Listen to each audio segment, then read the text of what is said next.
Buongiorno a tutti voi e diamo avvio all'incontro. E prima di ogni altra cosa avviso i partecipanti che l'evento viene registrato, così come da messaggio che è comparso pochi istanti fa, e successivamente verrà reso disponibile ad accesso libero sul canale YouTube dell'Università degli Studi di Udine, Play UniUd. Allora, è un piacere poter dare inizio a questo appuntamento e inaugurare l'intero ciclo di incontri che mensilmente ci troverà qui su questa piattaforma fino a maggio.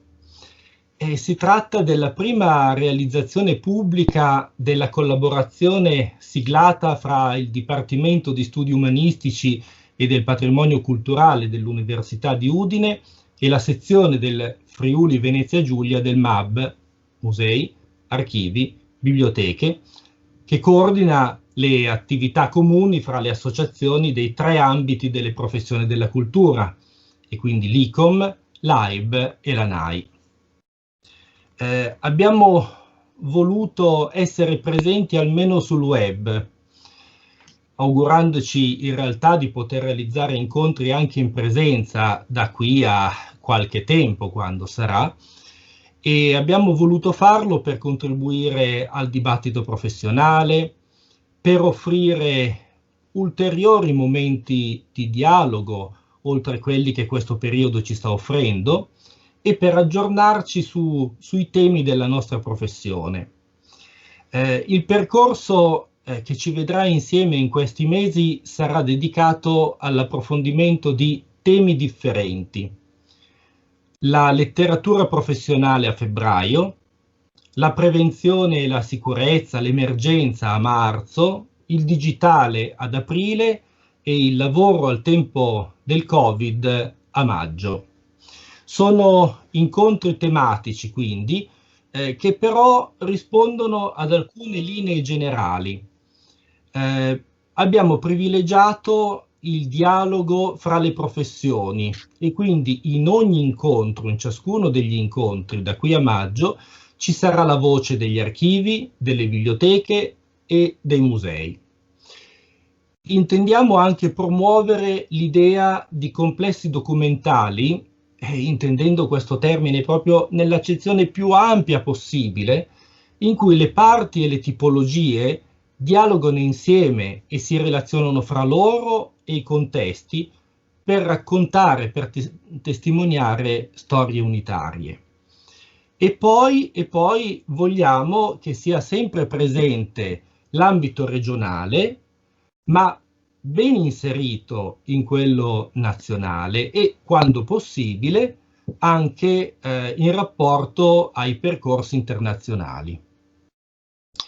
Le intenzioni sono tante, insomma, gli obiettivi che vogliamo raggiungere sono molti e speriamo di far bene. E quindi qui devo dichiarare i colleghi e le colleghe dell'Università e del MAB con cui si è pensato a questo percorso, e quindi la collega Linda Borrean, Marina Dorsi che coordinerà l'incontro di febbraio, Grazia Tatò che coordinerà l'incontro di marzo, Ilde Menis per l'incontro di aprile, Paola Ventura e Babette Trevisan che coordineranno insieme l'incontro di maggio.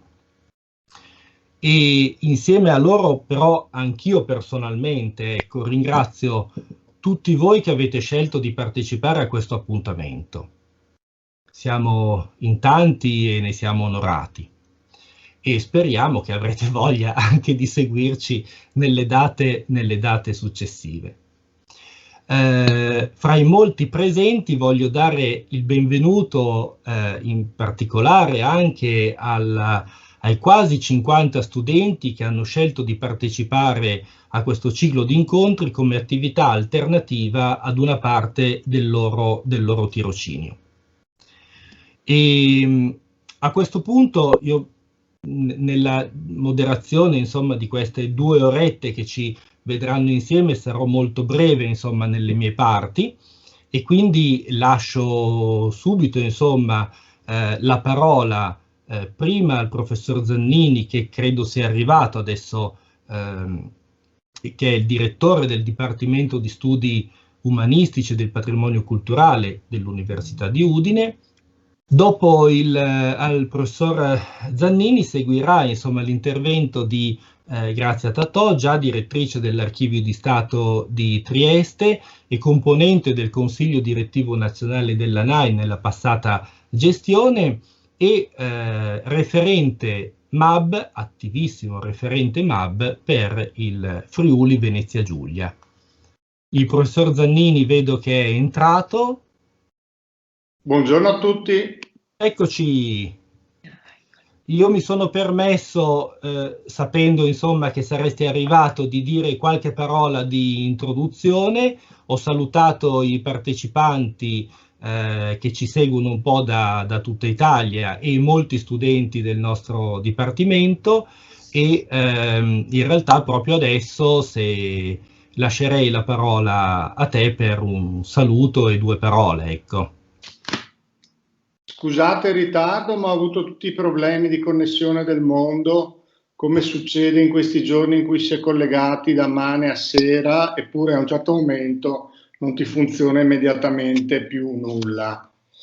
È un vero piacere portare i saluti del Dipartimento di Studi Umanistici e del Patrimonio Culturale dell'Università degli Studi di Udine a questa iniziativa che sancisce un po' il rinnovo del protocollo che è stato fatto tra il Dipartimento e MAB Friuli Venezia Giulia qualche settimana fa, con una fittissima lista di intenti e di obiettivi di collaborazione, il primo dei quali si concretizza in questa serie di incontri sui professionisti della cultura. Devo ringraziare tutte le controparti di questo accordo, che sono diverse, perché MAB riunisce, se non sbaglio, una serie di enti e di referenti, e devo ringraziare per il Dipartimento in primis il professor Dimitri Brunetti, che è tra l'altro un acquisto recente del nostro Dipartimento e che siamo andati a pescare niente po' di meno che in Piemonte, quindi dall'altra parte del nord Italia, per la sua competenza, e che il caso ha voluto che in questo anno in realtà ci siamo visti poche volte, però insomma lui è giovane, quindi la collaborazione sarà lunghissima. E poi la professoressa Linda Borean, che vedo qui presente, che saluto caramente, che è l'altro referente per il Dipartimento di questo accordo. Saluto, non credo di conoscerla personalmente, la dottoressa Grazia Tatò, se ha già parlato o se deve ancora seguirmi. E niente, voglio ricordare che questo per noi è naturalmente, come potremmo dire, un accordo strategico, perché il nostro obiettivo didattico da molti anni a questa parte, il Dipartimento di Udine, l'Università di Udine è stata la prima, tra le prime, se non la prima in Italia, a aprire un corso di laurea in beni culturali, ormai quasi 40 anni fa, anzi bisogna che ci ricordiamo di festeggiare il 40°, e quindi non un corso di laurea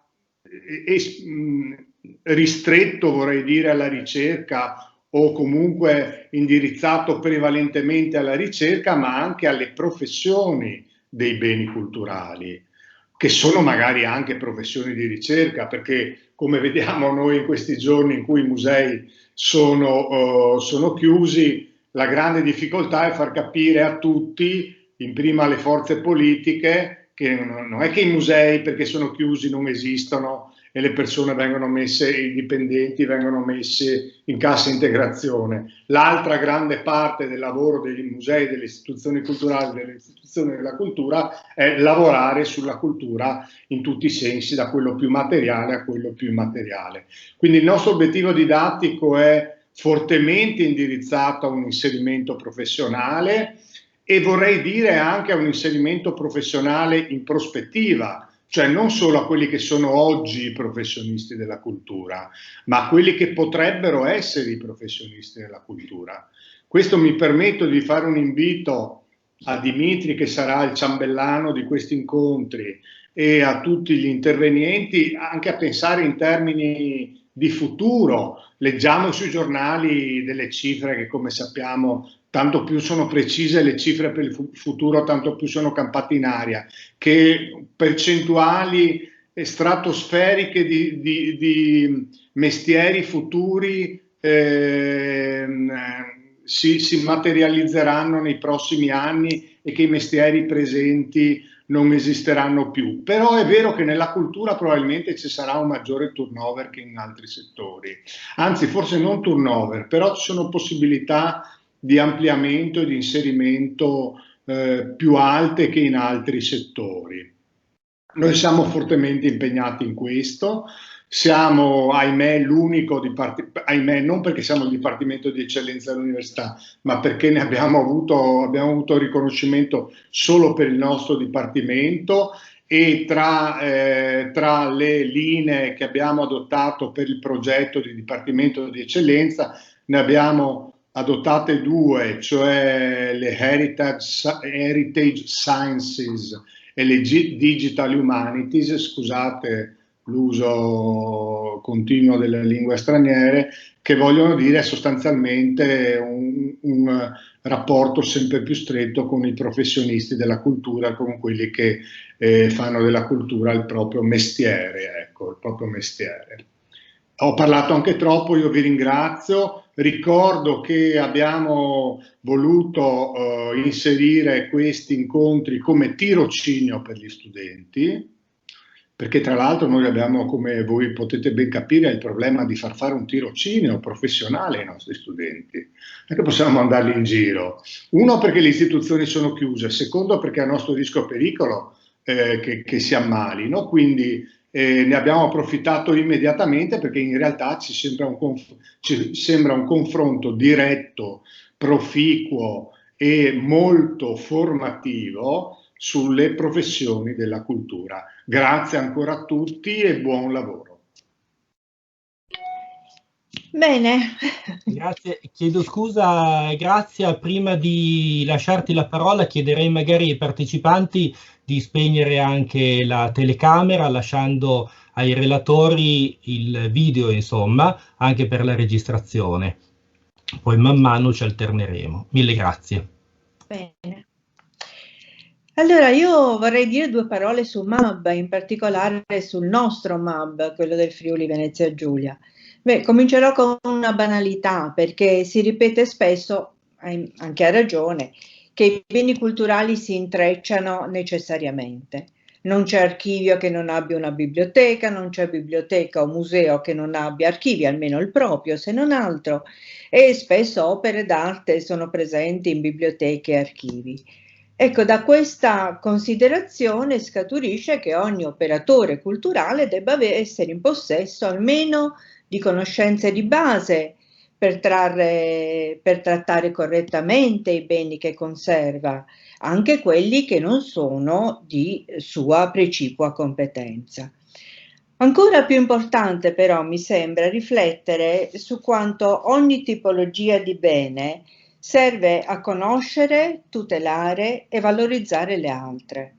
Si comincia ad esempio a consultare la biblioteca prima di affrontare il riordinamento, l'inventariazione o una ricerca d'archivio, che poi magari a sua volta produrrà un volume che finirà in biblioteca, e così come per lo studio di un'opera d'arte si comincerà in archivio e in biblioteca, eccetera. È su queste considerazioni che il 12 giugno del 2012 fu firmato dai presidenti dell'Associazione Italiana Biblioteca AIB, dell'Associazione Nazionale Archivistica Italiana ANAI e dall'International Council of Museum ICOM, l'atto costitutivo di MAB, con l'intento di promuovere iniziative di informazione reciproca, cooperazione e integrazione tra i diversi ambiti di attività e tra le diverse zone del paese, favorire la conoscenza del patrimonio culturale italiano, fornire strumenti per la crescita e il rafforzamento degli istituti culturali, proporre iniziative di formazione, effettuare studi, eccetera. In quello stesso anno, nel 2012, è stato organizzato anche il MAB della sezione Friuli Venezia Giulia. È stato un gioco facile, diciamo, per noi, perché da più di 10 anni, ogni dicembre, ANAI e AIB, quindi archivi e biblioteche, avevano instaurato l'abitudine di dedicare una giornata di confronto fra archivisti e bibliotecari per scambiare esperienze e cercare soluzioni alle problematiche professionali. Poi si è instaurato anche un rapporto di amicizia e su questo poi è stato facile anche coinvolgere la collega dell'ICOM e far partire immediatamente il MAB. Subito dopo furono firmati 2 protocolli di collaborazione con l'Università di Trieste prima e con quella di Udine poi, e si è così proseguito con un'organizzazione annuale di convegni su diversi temi: il patrimonio culturale in rete, la didattica, il rapporto fra pubblico e privato e anche la gestione della sicurezza e delle situazioni di emergenza. Di questi incontri sono stati pubblicati gli atti, perlomeno a livello di video, in altri casi in volumi veri e propri.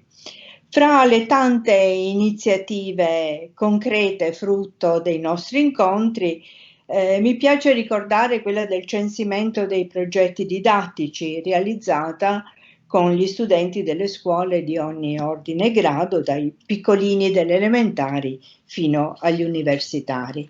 Alcuni di questi progetti sono esempi di successo e possono suggerire a docenti e operatori percorsi simili, altri hanno mostrato delle criticità, ma non per questo sono meno interessanti, perché aiutano a evitare di cadere negli stessi errori in futuro. Interessante quindi, creando percorsi attraverso diverse tipologie di beni culturali, si potrebbero cercare insieme nuove strade da percorrere, nuove opportunità di cooperazione. Se infatti è vero, ed è vero, che i nostri pensieri sono spesso diversi, perché diversi sono i beni tutelati, possiamo cercare di far lavorare insieme le diverse figure di operatori, che pur nella loro specificità possono trovare interessanti modi di cooperazione. Non si tratta di inventarsi professionalità in modo estemporaneo, ma nella massima rigorosità pensare a strutture condivise nelle quali ciascuno faccia il suo con le proprie competenze, soluzione che specie nelle realtà più piccole potrebbe essere uno sforzo utile da provare a fare insieme. Nel convegno nazionale tenutosi a Roma nel 2017 sul tema comunicare il patrimonio culturale in ambito digitale, fruizione e riuso, si è arrivati nell'ultima sessione a provare a pensare a delle parole chiave che sono anche un po' l'idea di un percorso futuro. Un lessico condiviso, gruppi di lavoro, formazione reciproca, collaborazione a tutto tondo. Sono le cose da affrontare per cominciare a lavorare operativamente. Del convegno poi che si è tenuto recentemente nel 2019 su Ripartiamo da MAB vi parlerà Pierluigi Feliciati, naturalmente, che è ora il responsabile del gruppo a livello nazionale. Cosa ci proponiamo noi come sezione Friuli Venezia Giulia? Beh, ripartire anche noi riavviando la collaborazione con l'Università di Udine grazie al protocollo che ricordava prima il direttore Zannini, il rapporto fra associazioni di operatori della cultura e istituzioni culturali, l'università in primis, è fondamentale per camminare su una strada dritta, no? Che ci aiuti a realizzare delle prospettive concrete. E così siamo qui oggi a cominciare a riflettere insieme sulle prospettive future, a mettere a confronto i diversi modelli di descrizione. Riprendiamo un cammino che ci accompagnerà con appuntamenti mensili, come si ricordava prima, con lo scopo di percorrere insieme una strada comune di approfondimenti, conoscenza reciproca, confronto, integrazione delle politiche del patrimonio culturale, tenendo conto della percezione della comunità e degli utenti di riferimento specifici. Grazie.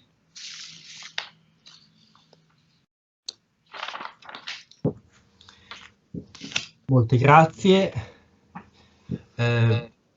Prima di due parole ricordo ancora che stiamo registrando e chiederei ai partecipanti di verificare l'attivazione della telecamera tenendola in modalità spenta, così da dare, come dire, la presenza al relatore del momento. Ecco. Mille grazie. Allora, ringrazio molto Andrea Zannini e Grazia Tatò per le loro parole. In effetti il protocollo d'intesa siglato a fine anno, a novembre, è una bella cornice entro cui realizzare iniziative utili per gli studenti, per gli archivisti, per i bibliotecari, per gli operatori nei musei, secondo lo spirito del MAB e nel quadro della terza missione dell'università.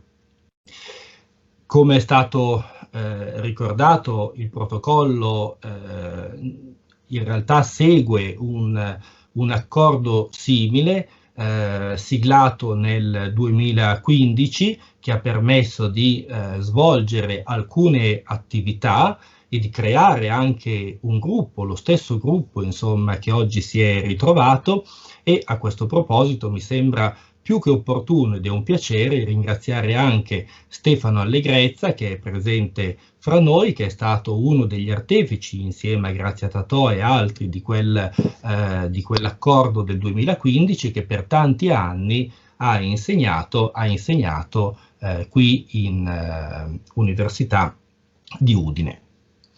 Entrando poi nel vivo di questo pomeriggio, mi perdonerete proprio due parole, però voglio condividere l'incertezza che abbiamo avuto nel dare il titolo a questo appuntamento, perché l'idea era quella di soffermarci sulla descrizione dei beni culturali, nella consapevolezza che oggi, ancor di più oggi, nel rapporto con l'offerta digitale, la descrizione dei patrimoni deve essere curata, cioè è un elemento molto importante, ancora di più oggi. Però gli elementi di questo discorso sono davvero molti e ci è parso utile quindi, per ora, soffermarci sulla presentazione di esperienze, così da esemplificare le questioni e iniziare un po' per volta a comporre un quadro variegato e multidisciplinare su questa componente così importante della professione. Vado quindi a introdurre le tre relazioni che insieme vogliono contribuire ad arricchire lo scenario entro cui si sta ragionando riguardo alla rappresentazione dei beni culturali, con esempi, riflessioni e collegamenti. E quindi lascio la parola a Pierluigi Feliciati, docente di archivistica all'Università degli Studi di Macerata e membro del coordinamento nazionale del MAB. Grazie. Grazie molte Dimitri, buon pomeriggio a tutti, sono molto lieto di essere qui con voi, che siate anche così tanti e soprattutto di essere, come dire, ospite di un'iniziativa, di una comunità tanto fertile, tanto attiva nell'ambito MAB. Il compito che mi sono dato, che mi è stato chiesto, che abbiamo concordato, diciamo così, è duplice. Da un lato voglio informare tutti di quella che è l'attuale configurazione organizzativa del progetto MAB. Io non so come altro chiamarlo se non progetto, a livello nazionale, e anche informandovi su alcune iniziative di comitati territoriali che possono essere, come dire, virtuosamente riusati anche in Friuli Venezia Giulia. L'altra metà, ma sarà in realtà soltanto qualche considerazione che voglio condividere con voi, riguarda le tendenze della mediazione, le tendenze della descrizione dei beni culturali, che concordo assolutamente con l'amico Dimitri Brunetti, è una componente essenziale delle professioni dei beni culturali. Senza conoscere, senza rappresentare, senza dar forma come dire, conoscitiva al patrimonio che abbiamo in carico, di cui appunto ci prendiamo la responsabilità di conservarlo, di valorizzarlo, di comunicarlo, di mediarlo, la nostra professione perde buona parte della sua efficacia. E tutte le altre, molte delle altre linee, diciamo, di attività delle professioni sono in qualche modo sempre connesse con la descrizione. Non si conserva se non si sa che cosa si ha, non si gestiscono i depositi se non si sa che cosa si ha, non si costruiscono strategie di comunicazione efficaci se non si sa che cosa si ha, eccetera. Torno un passo indietro e provo a condividere con voi uno schema che credo possa facilitare la comprensione di quello che vorrei raccontarvi. Nel 2019, come accennava l'amica Grazia Tatò, si è tenuto il consueto convegno biennale di MAB, ma è stato un convegno un po' particolare, è stato un convegno politico, non è stato un convegno scientifico, mi sento di poter dire. Perché? Perché MAB, il MAB nazionale, soprattutto diciamo negli ultimi anni, appunto dal convegno del 2017 in poi, e forse, Grazia concorderà, forse anche un po' prima, ha mostrato delle debolezze. Potrei dirvi la mia opinione su le motivazioni di queste debolezze, ma vi porterei troppo lontano. Sostanzialmente MAB cos'è? Io ho detto un progetto, ma è un progetto senza struttura, o perlomeno senza forma. Ecco, non è formalizzato. È formalizzato a livello territoriale, nei comitati territoriali regionali, e il protocollo di intesa che oggi appunto annunciate è un segno di concreta formalizzazione delle attività di MAB. Non è formalizzato a livello nazionale, o perlomeno lo era in maniera molto lasca, molto leggera. Quando siamo arrivati a organizzare faticosamente il convegno del 2019, e questo faticosamente fa parte delle questioni che andavano affrontate, ci siamo in realtà resi conto che MAB necessitava di una struttura, di una governance, anche qui perdonatemi il termine inglese, ma insomma diciamo di un governo, di una forma di governo. MAB non è un ente, MAB non è un'associazione, MAB è un coordinamento tra associazioni esistenti, associazioni che sono associazioni storiche, che hanno migliaia di iscritti, che hanno decine di linee di attività, che hanno un forte radicamento territoriale e al tempo stesso una funzione politica di referenti e di dialogo con le componenti appunto di chi decide a livello nazionale. Quindi il solo coordinamento tra i presidenti, le presidenti in questa fase, tra le associazioni fondatrici, appunto l'Associazione Italiana Biblioteche, l'Associazione Nazionale Archivistica Italiana e l'ICOM, la sezione italiana dell'ICOM, che è un'associazione, sapete, internazionale, International Council of Museums, non bastava. Le presidenti erano prese da tutte le attività proprie delle singole professioni, non riuscivano a coordinarsi. Era stato tentata l'istituzione di un comitato scientifico che però appunto, con questa parola scientifico, quando si tratta di essere concreti e operativi, sappiamo bene che come dire, rischia un po' di perdere di efficacia. Allora il convegno del 2019, come vi dicevo, è un convegno politico nel quale appunto come comitato scientifico avevamo pensato appunto di richiedere la voce dei comitati territoriali che ci raccontassero che cosa stavano facendo, che visione avevano del MAB e soprattutto suggerimenti su ciò che era davvero necessario per ridare forza a MAB. Il convegno si intitolava Ripartiamo da MAB, appunto. E poi ci sono stati degli interventi, diciamo, di livello nazionale in cui abbiamo anche dovuto constatare delle differenze di visione, non tra associazioni, ma diciamo, tra persone, tra numi tutelari di MAB, rispetto a quella che è la vera, effettivamente, la mission di MAB. La mission di MAB è fare ricerca scientifica, è fare formazione, è organizzare iniziative trasversali, è mettere a confronto tra di loro i professionisti. Ognuno di noi ha le sue risposte. La risposta che è venuta da questo convegno è stato intanto costituire un modello organizzativo e quindi costituire un coordinamento MAB molto leggero, costituito soltanto da un referente per ognuna delle 3 associazioni fondatrici, e poi di lasciarci la possibilità di affidare degli incarichi specifici, non so, la comunicazione MAB si diceva, progetti appunto di taglio più scientifici, c'era sullo sfondo un progetto di lavorare sui lessici, per esempio, dei beni culturali, lasciare aperti questi progetti, diciamo, trasversali. Il coordinamento MAB gestisce la comunicazione di livello MAB nazionale, quindi il sito web, l'email ufficiale MAB e può emettere appunto comunicati, diciamo, firmati MAB nazionale.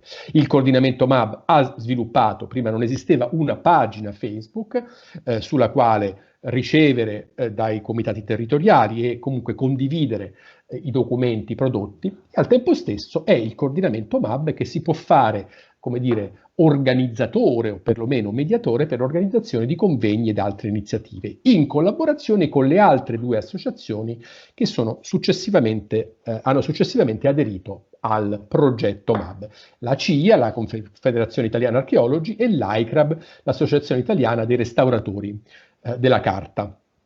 Il coordinamento MAB ha come funzione quello di tenere insieme, ma non in senso appunto, come dire, gerarchico, ma facilitare la comunicazione e la sinergia,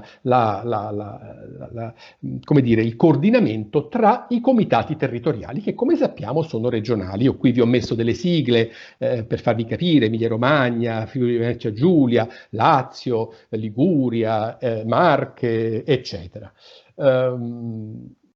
E direi anche favorire la costituzione di comitati territoriali ancora non attivi. Penso per esempio ad alcune aree del nostro Sud Italia che sono appunto ancora piuttosto restie per vari motivi, soprattutto organizzativi, a costituire un comitato territoriale.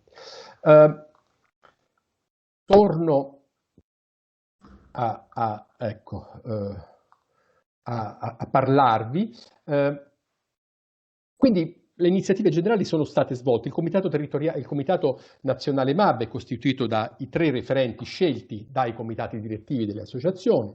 Io sono stato scelto dal comitato direttivo della NAI, perché sono un archivista, sono iscritto alla NAI.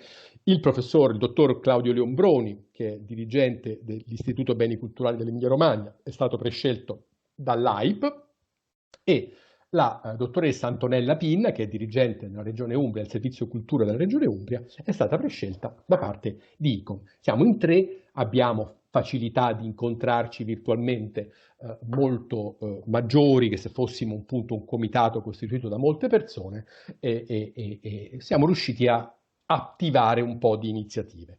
La riattivazione della casella mail, che per esempio si era disattivata nel frattempo, l'avvio di questa pagina Facebook a cui vi prego di mettere e aggiungere un bel mi piace per essere informati delle attività territoriali per adesso che si stanno svolgendo e non soltanto.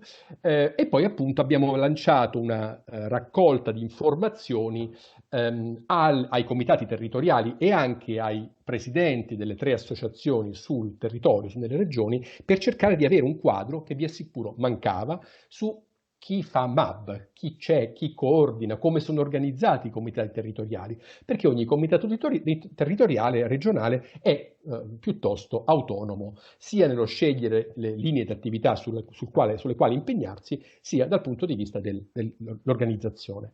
La nostra idea, il nostro sforzo vorrebbe essere quello di valorizzare le iniziative dei comitati territoriali, farli conoscere agli altri comitati territoriali ed eventualmente favorire una riusabilità. Vi cito un paio di esempi. Il MAB Piemonte, per esempio, l'anno scorso ha lanciato a giugno, e prima abbiamo fatto diverse riunioni, siamo anche un po' intervenuti nel dare qualche suggerimento come coordinamento nazionale, ha lanciato un sondaggio professionisti MAB in Piemonte, nel quale intendeva raccogliere informazioni sui professionisti appunto impegnati sui beni culturali nella regione Piemonte, con alcune domande che riguardano l'area di attività e soprattutto le esigenze di formazione e le opinioni sulle iniziative di formazione attualmente esistenti. L'idea di farlo come MAB mi sembra molto virtuosa, perché appunto rappresenta la necessità di programmare progetti di formazione e progetti di supporto ai professionisti in un'ottica più ampia, non soltanto legata alle singole associazioni. Questo comitato è stato riusato dal MAB Marche, è stato lanciato a fine settembre sempre dello stesso anno. MAB Marche ha fatto qualche piccolo aggiustamento, ovviamente ha aggiornato le province, ma qualcosa anche di più, perché è giusto che ogni comitato appunto, come dire, formuli le proprie domande, interroghi il proprio territorio rispetto a quelle che è la percezione e le esigenze che si hanno. Lo ha lanciato a fine settembre, si è chiuso a dicembre, è in corso, che io sappia, l'elaborazione dei risultati. Hanno risposto quasi 100 professionisti. Le Marche sono una regione piccola, ma insomma in cui comunque il comitato MAB si è sempre mosso abbastanza bene. Ecco, questo per esempio è un esempio secondo me molto interessante di riuso. Se dovesse interessare al Friuli Venezia Giulia domani o anche dopodomani lanciare un'iniziativa simile, piuttosto che ricominciare da zero, ripartiamo da MAB, ripartiamo dall'iniziativa di un altro comitato territoriale. Un'altra iniziativa che ha richiesto il supporto del Comitato Nazionale, ma che era un'iniziativa regionale, è stato l'organizzazione da parte di MAB Marche di un incontro dal vivo, tra l'altro, il 9 settembre scorso, con i candidati presidenti alle elezioni regionali. Vi ricordate, si sono tenute il 21 settembre. Sono state formulate, in questo caso dal MAB Marche, delle domande che sono state trasmesse agli uffici, diciamo ai comitati elettorali dei vari candidati presidenti, erano in 8, e è stato fatto questo incontro in cui è stato fatto un giro di tavolo e ogni candidato o suo rappresentante ha potuto manifestare la sua visione rispetto alle professioni della cultura e rispetto ai beni culturali. Il MAB nazionale ha incaricato un rappresentante di fare da moderatore di questo evento e ha organizzato anche la diretta Facebook. Ecco, io non posso negarvi che ci sono ancora delle difficoltà.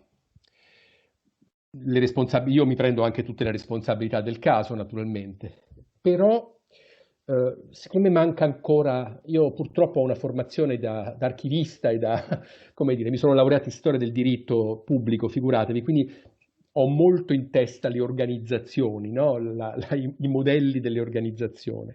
Ecco, questo modello che vi ho presentato è un modello molto leggero, molto come dire, anche friabile, no? È basato su volontari, un doppio livello di volontariato. I 3 rappresentanti nazionali sono volontari delle 3 associazioni che hanno un nuovo incarico volontario aggiuntivo. Questo significa che la nostra disponibilità non è 24 ore al giorno, e soprattutto fatichiamo un po' a definire con chiarezza la delega che ci hanno fatto le presidenti, è una delega ovviamente non in bianco, è una delega a coordinare le attività MAB, ma naturalmente nei passaggi più delicati è importante che questo confronto con le associazioni e con i direttivi delle associazioni e le presidenti rimanga attivo. Questo rallenta un po' i tempi decisionali del MAB nazionale e devo anche dire che, ma questo credo che sia colpa del livello nazionale, non colpa dei comitati territoriali, facciamo un po' fatica a mantenere aperto il canale di comunicazione con alcuni comitati territoriali che sono abituati a muoversi in maniera autonoma e non si preoccupano sempre del rapporto con magari appunto una visione più ampia, più nazionale. Un'altra iniziativa del Comitato Nazionale che volevo citarvi, perché ne sono particolarmente fiero, è stato, abbiamo a un certo punto, non so se sapete, ve lo dico io se non lo sapete, era in corso nella Commissione Politiche Europee del Senato la discussione e una serie di consultazioni con le associazioni e con, diciamo, gli stakeholders, i portatori di interesse sul tema del recepimento della direttiva europea. Sapete che ogni anno c'è una legge nazionale che recepisce le direttive europee, no? Di solito è alla fine di ogni anno. In questa legge di recepimento un passaggio particolarmente delicato era quello di recepire la nuova direttiva europea sul copyright, quindi sulla protezione delle opere dell'ingegno, tema, come potete immaginare, nel mondo digitale particolarmente cruciale. Le tre associazioni AIB, ANAI e ICOM sono state sentite da questa commissione, hanno portato documenti con posizioni sostanzialmente simili, con alcune naturalmente approfondimenti relativi alle specificità delle tre professioni. L'iniziativa che abbiamo preso come coordinamento MAB è fare un documento, un comunicato, diciamo, che raccontasse quella che è la posizione delle tre associazioni dei beni culturali in merito alla riforma del copyright.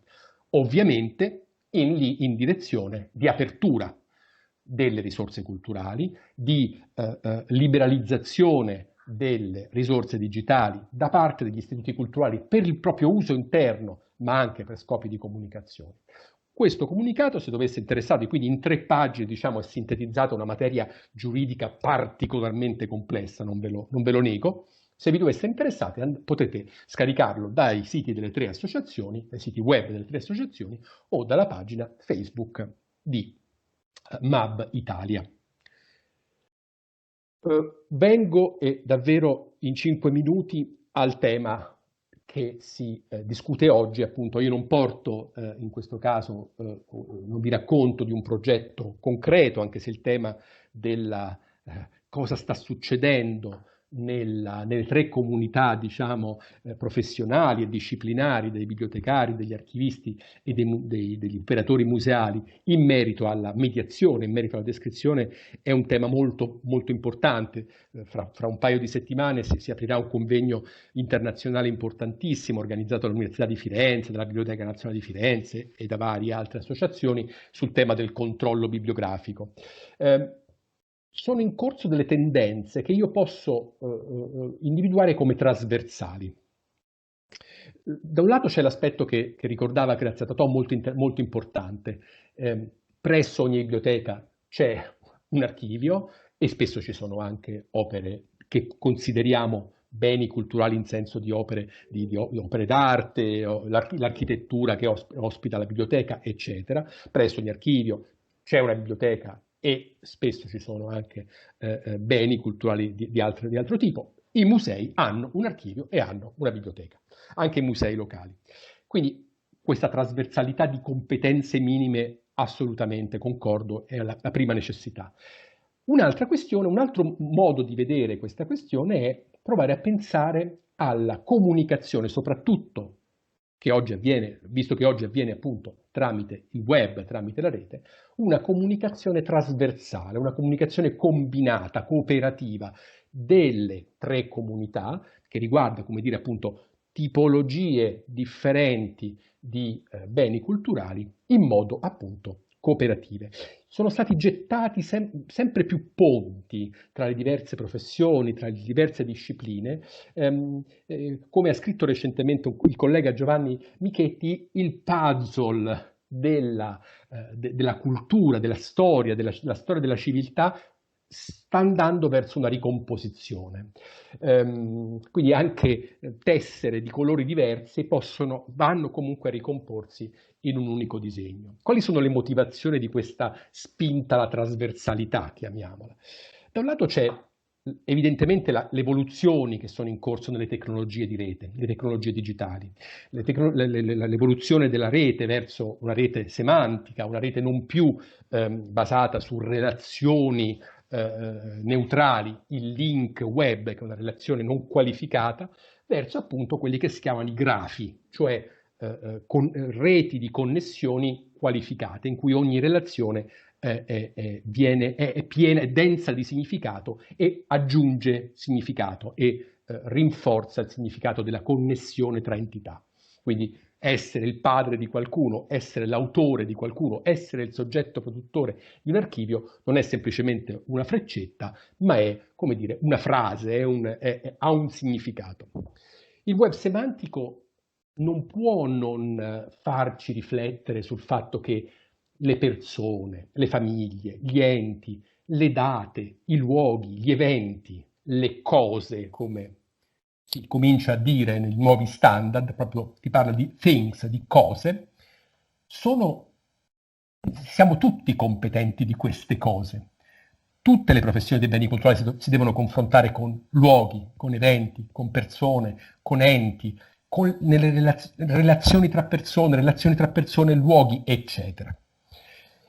E questo ci costringe a rivedere un po' i nostri standard descrittivi, che sono standard tendenzialmente molto autoreferenziali, autocratici, si costruiscono delle unità di informazioni tendenzialmente chiuse. L'idea dell'inventario archivistico, l'idea del catalogo del museo, l'idea talvolta anche del catalogo della biblioteca sono considerate un po' opere chiuse, aggiornabili, ma tendenzialmente che si riferiscono a un contesto locale e finiscono lì.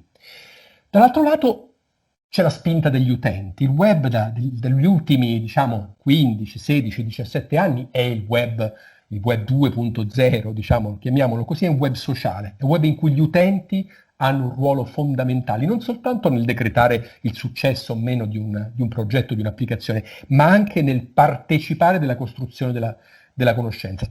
Il 15 gennaio è stato il ventennale di Wikipedia, un progetto folle, utopico, che ha raggiunto una stabilità e un livello di qualità, con tutte le sbavature, tutte le problematiche che potete immaginare, di cui forse leggete anche, che però la porta la biblioteca, l'enciclopedia, scusate, collaborativa a confrontarsi con le enciclopedie ben più blasonate, di nazionali, appunto, di cui conosciamo la qualità.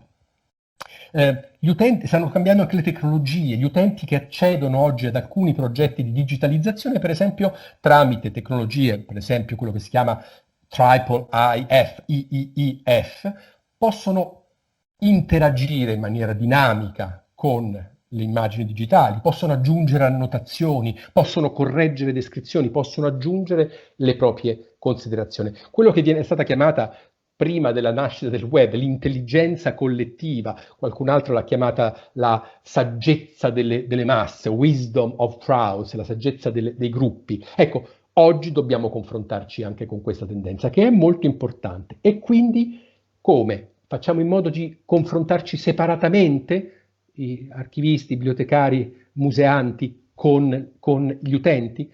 Proviamo a ragionare insieme, confrontiamoci tra di noi e tra di noi con gli utenti. Quali sono le tendenze degli standard descrittivi? Appunto, prima RDA, Resource Description and Access, il nuovo modello di approccio al catalogo bibliografico di origine anglosassone, che parla non più neanche di risorsa bibliografica o di books, ma parla di risorse, cercando di aprirsi a qualunque tipo di risorsa. Un modello appunto molto aperto.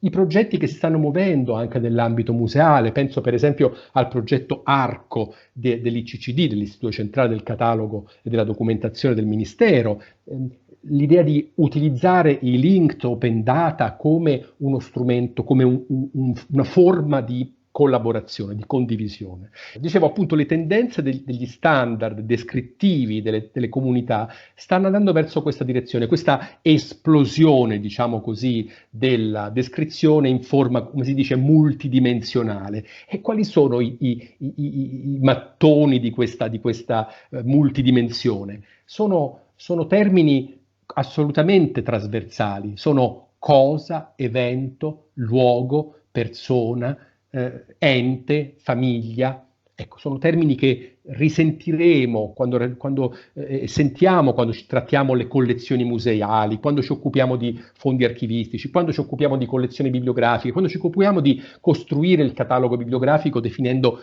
le entità responsabili e gli aspetti, ad esempio, che riguardano la soggettazione delle unità bibliografiche. Ecco, si sta andando forse verso ontologie, partendo dalle ontologie, diciamo dalle regole della conoscenza, delle singole discipline, delle singole comunità, si sta andando forse verso dei modelli concettuali, degli approcci, diciamo, anche filosofici, che poi si tramutano in modelli descrittivi, condivisi, trasversali, che riguardano la cultura, che riguardano chi ha prodotto cultura, dove, quando, e questo, come potete facilmente immaginare, non ha disciplina e non ha confini. Ci saranno delle difficoltà, ce ne stiamo già accorgendo.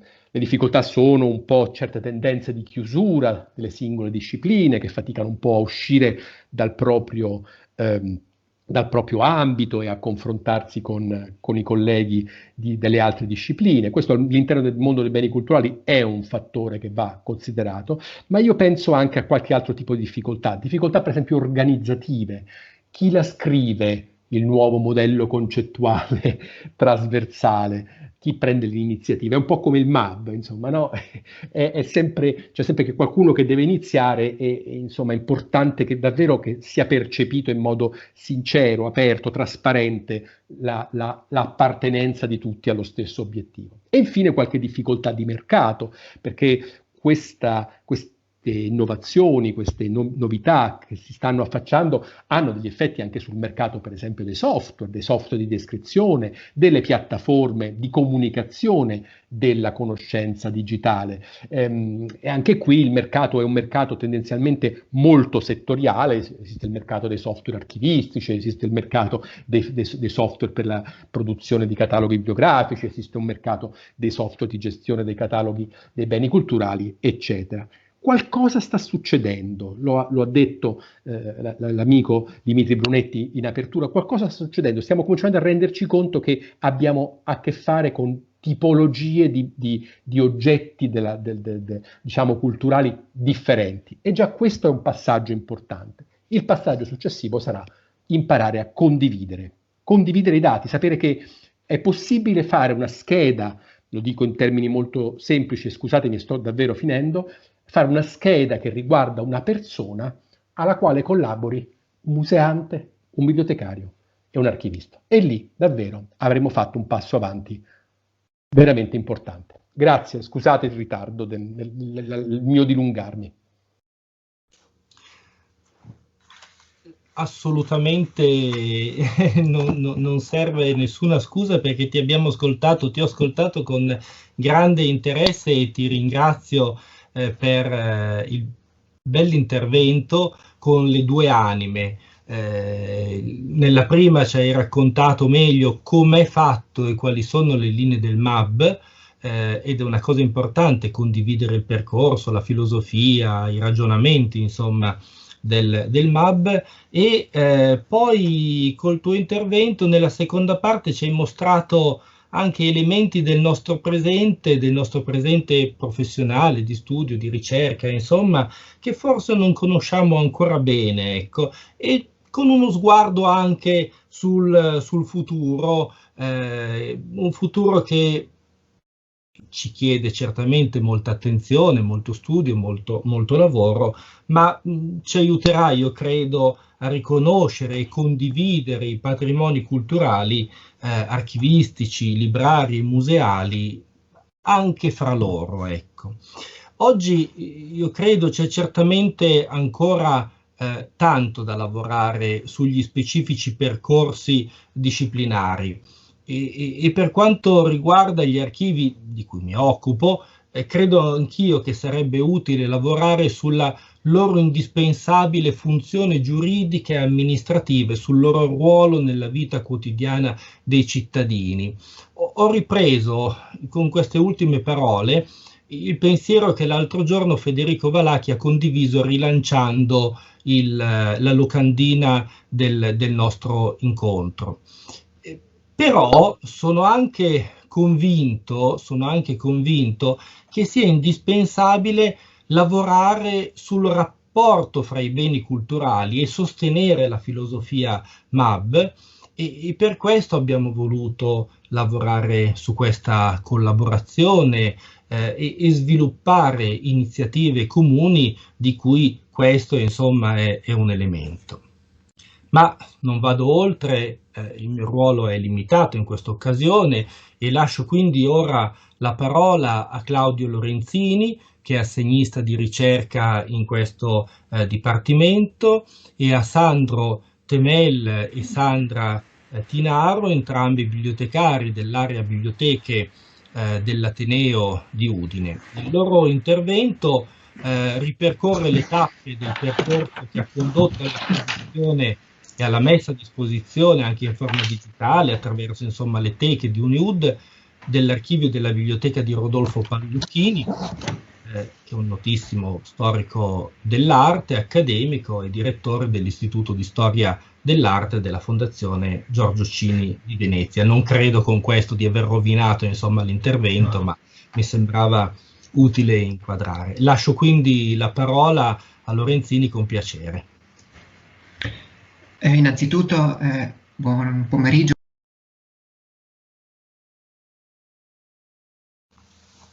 Abbiamo perso la voce. Ora mi sentite? Sì, colgo giusto ancora una battuta all'occasione, mi raccomando ai partecipanti, molti fate attenzione alla condivisione, all'apertura del video o del microfono, così i relatori possono procedere con tranquillità. Buona relazione. Grazie. Dunque, interpreto anche il pensiero di Sandro Temel e di Sandra Tinaro, con la quale condivido questo intervento, ringraziando innanzitutto Hilde Menis che ci ha invitati per questa importante occasione, riflessione comune, e tutti gli organizzatori e chi si sta occupando di MAB Friuli Venezia Giulia in prima istanza. Ora attivo la presentazione.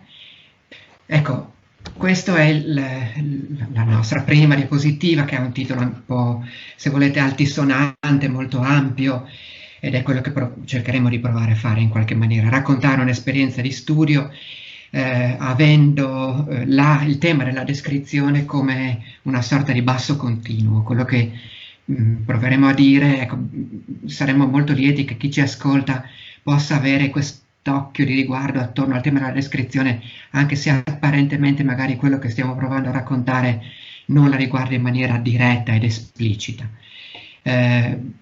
Vogliamo raccontare in qualche modo come la biblioteca prima e l'archivio di Rodolfo Pallucchini sono arrivati ad Udine, come sono stati in qualche modo trattati questi due importanti patrimoni documentari e come siano fruibili in questo momento, dopo diversi anni dall'arrivo della biblioteca, arrivo alle soglie dei primi anni 90, e all'arrivo dell'archivio, che invece è arrivato attorno al 2002, se non mi sbaglio.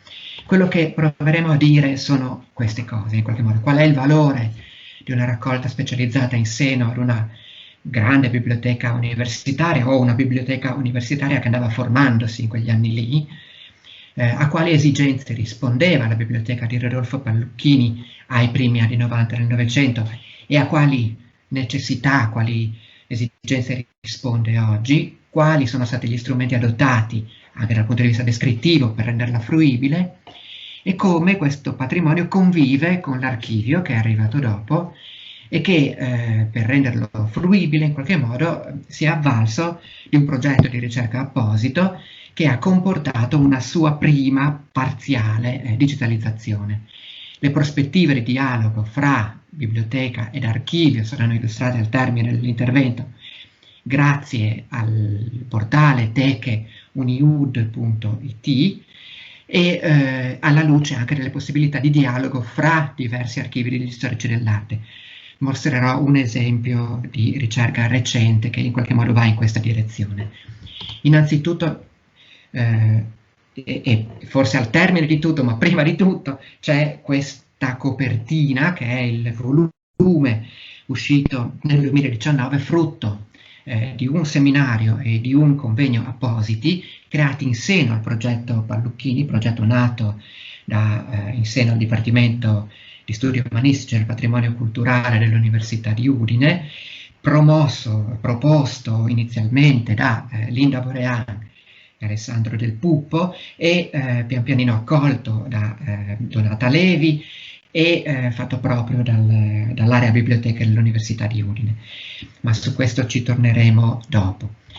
Innanzitutto due parole su chi era Rodolfo Palluchini. Rodolfo Palluchini, è già stato detto, è stato uno dei più importanti, fra i più importanti storici dell'arte del Novecento italiano. Qui lo vedete ritratto assieme a Roberto Longhi in uno scatto della fine degli anni 40 a Venezia.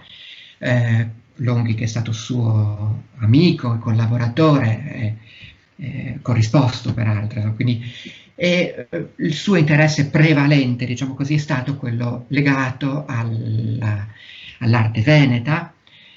Si laureò a Padova con Giuseppe Fiocco, uno dei più importanti storici della prima metà del Novecento sull'arte veneta, con una tesi di Giovanni Battista Piazzetta, tema sul quale è più volte tornato. Pochi anni dopo ha cominciato la sua carriera presso la Galleria Estense di Modena, una tappa importante per la sua attività professionale. Nel 1945, immediatamente dopo la Seconda Guerra Mondiale, organizza una delle mostre fondative del rinnovamento della storiografia artistica in Italia, che sono i 5 secoli di pittura veneziana. E man mano, immediatamente dopo, cresce il progetto di Arte Veneta, una delle riviste accademiche e scientifiche più rilevanti per la storia dell'arte veneta dalla seconda metà del Novecento, che lui inaugurò e diresse fino alla sua scomparsa dal 1947.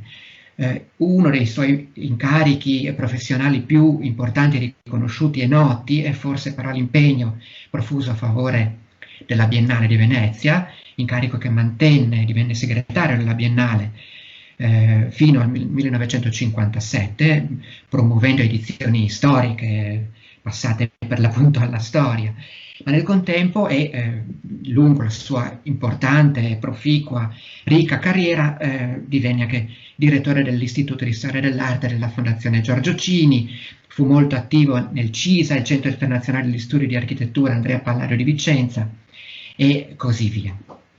Ora, una parte significativa dell'impegno per cui la biblioteca e l'archivio di Rodolfo Palluchini si trovano ad Udine si deve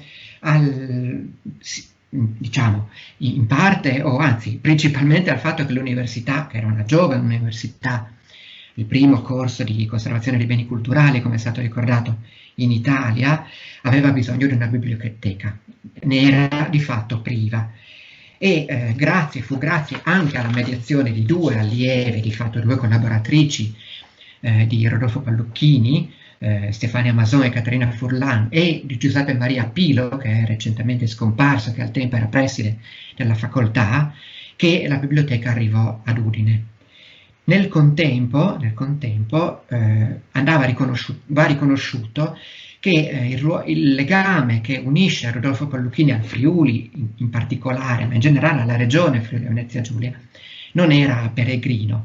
Fu membro dei comitati scientifici dei cosiddetti delle cosiddette biennali di arte antica, che furono, diciamo, la novità principale per le mostre nel territorio friulano a partire dai primi anni 60, e si deve di fatto a lui la mediazione importante per far sì che la collezione Astaldi sia diventata parte del patrimonio della Galleria d'Arte Contemporanea di Udine, la cosiddetta Casa Cavazzini. Ecco, per dire perché la biblioteca e l'archivio di Rodolfo Palluchini, lì dove stanno ora, vale a dire a Udine, presso i fondi speciali della Biblioteca di Area Umanistica, non stanno poi male. Come vi dicevo, nel 2017 Linda Borean, Alessandro Del Pupo e gli altri docenti che hanno costituito il gruppo di ricerca hanno promosso e portato avanti un progetto apposito di valorizzazione dell'archivio, che nel frattempo era stato donato dalle eredi di Rodolfo Palluchini, le figlie che vivono l'una a Milano, l'altra a Venezia, e che è arrivato a Udine e che per diverso tempo è rimasto chiuso nelle scatole e ben custodito, ben tutelato, fino a quando appunto è stato reinventariato e messo a disposizione. In quelle occasioni di studio che hanno portato al volume che vi ho detto e alla messa a disposizione che vi proverò a raccontare in seguito, ha partecipato anche Stefano Allegrezza, che saluto molto caramente. Ecco, la parte introduttiva dell'incontro è finita, passo volentieri la parola a Sandra Tinaro, che vi racconterà un po' l'esperienza legata alla biblioteca di Rodolfo Palluchini. Allora, dico appunto che in qualità di bibliotecaria, di personale bibliotecario che si è occupata negli ultimi anni della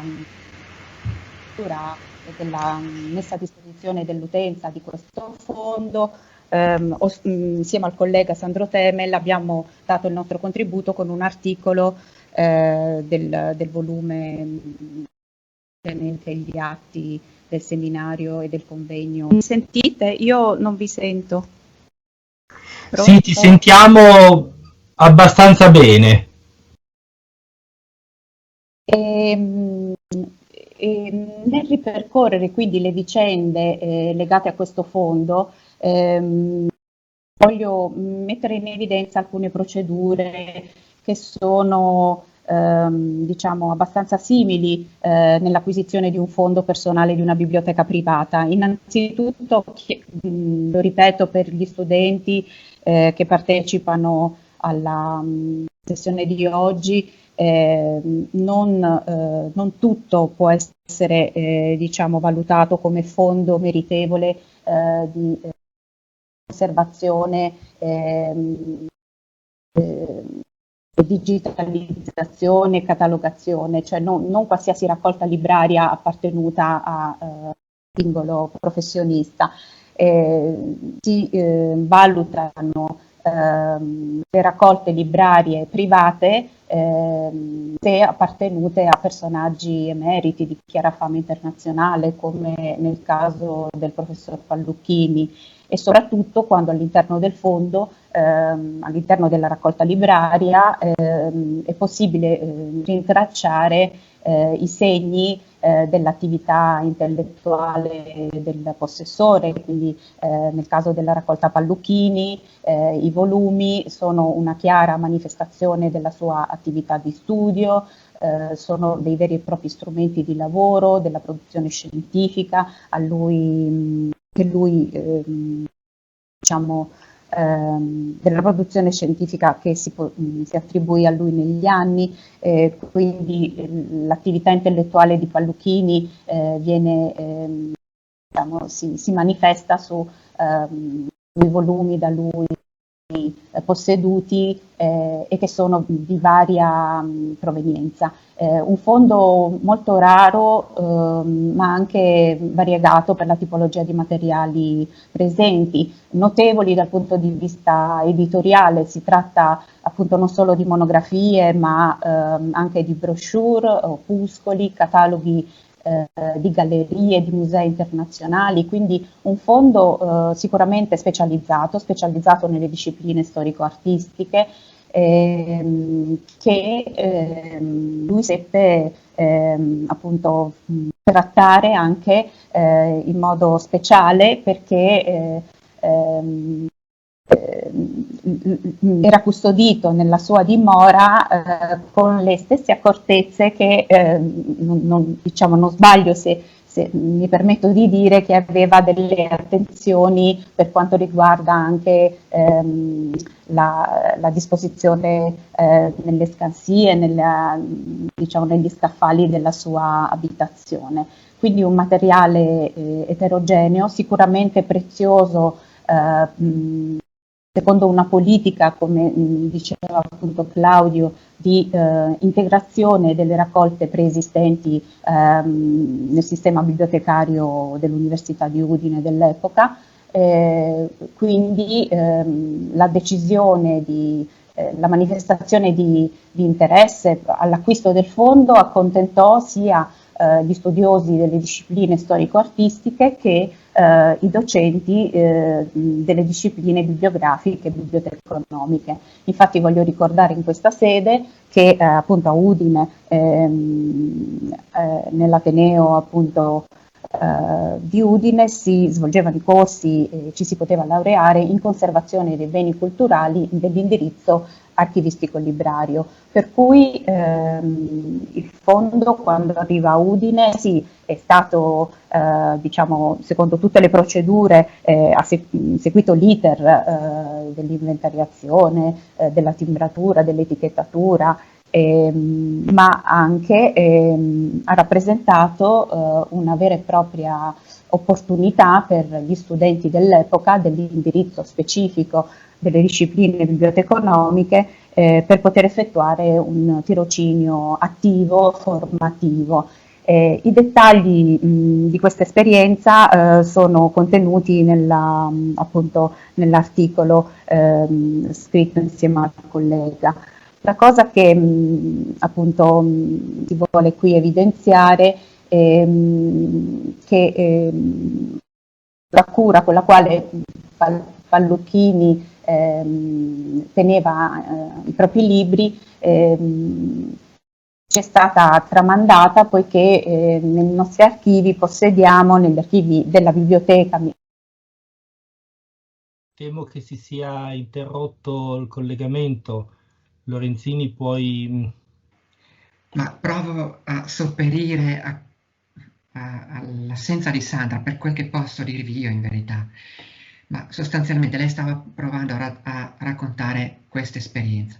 Nel mentre arrivò alla biblioteca ad Udine, il docente di allora di biblioteconomia che si chiamava Mario Piantoni, allestì un laboratorio per la catalogazione del fondo. Fu un laboratorio davvero per molti aspetti molto bizzarro. Ecco, noi tutti che seguimmo i corsi al tempo del professor Piantoni li ricordiamo come un momento molto molto stimolante, ma altrettanto anarchico nelle modalità di conduzione. Lui in qualche maniera, sto semplificando quel che invece Sandra potrebbe raccontarvi molto molto meglio di me, di fatto negava la possibilità di riuscire a ottenere delle descrizioni adeguate secondo gli standard adottati universalmente, fin proprio dagli standard descrittivi della descrizione bibliografica classici. E quel che anticipò il progetto di catalogazione condivisa con gli studenti approntato da Piantoni fu quello di avere un'attenzione spasmodica per l'esemplare, fino appunto a evidenziare pagine sottolineate piuttosto che annotate da parte di chi possedeva quell'esemplare.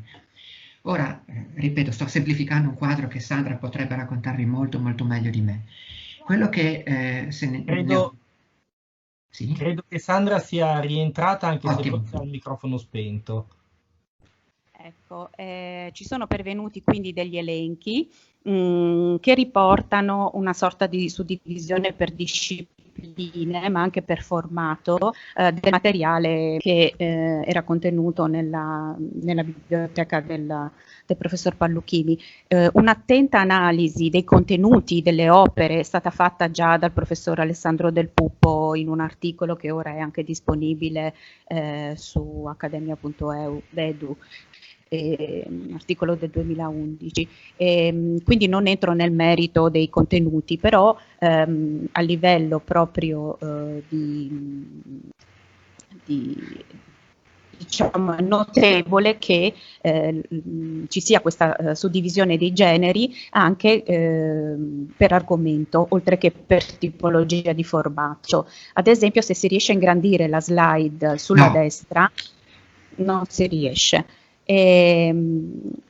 Avevo notato come tra le collocazioni proposte, secondo lo schema originario delle scansie, che è quello che dovrebbe, diciamo, in linea di massima essere sempre mantenuto ogni volta che si acquisisce un fondo personale, quindi l'importanza anche del sopralluogo, del luogo di provenienza, della disposizione dei volumi a casa del possessore.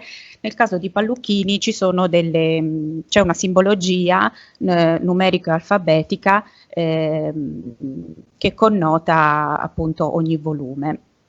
Questo schema delle collocazioni si può vedere meglio nella slide successiva. Se riesci, Claudio, ad andare avanti. Ecco, vai ancora per piacere avanti, visto che, ecco, volevo, e sulla base, ecco, di questo schema che i bibliotecari lavorarono per dare la collocazione finale a scaffale una volta che il fondo è stato lavorato alla fine degli anni 90. Ecco, quindi dovete pensare che a livello di procedura un fondo arriva in determinate condizioni, sono libri vissuti, sono libri che hanno le tracce d'uso, i segni del possessore. Nel caso di Palluchini, come ha ampiamente detto Claudio, hanno delle dediche, delle sottolineature, delle note manoscritte, delle postille, sono sistemati all'interno dell'abitazione del possessore in un determinato modo. Bisogna poi riprodurre, diciamo, si deve cercare di riprodurre la stessa sistemazione all'interno di una biblioteca.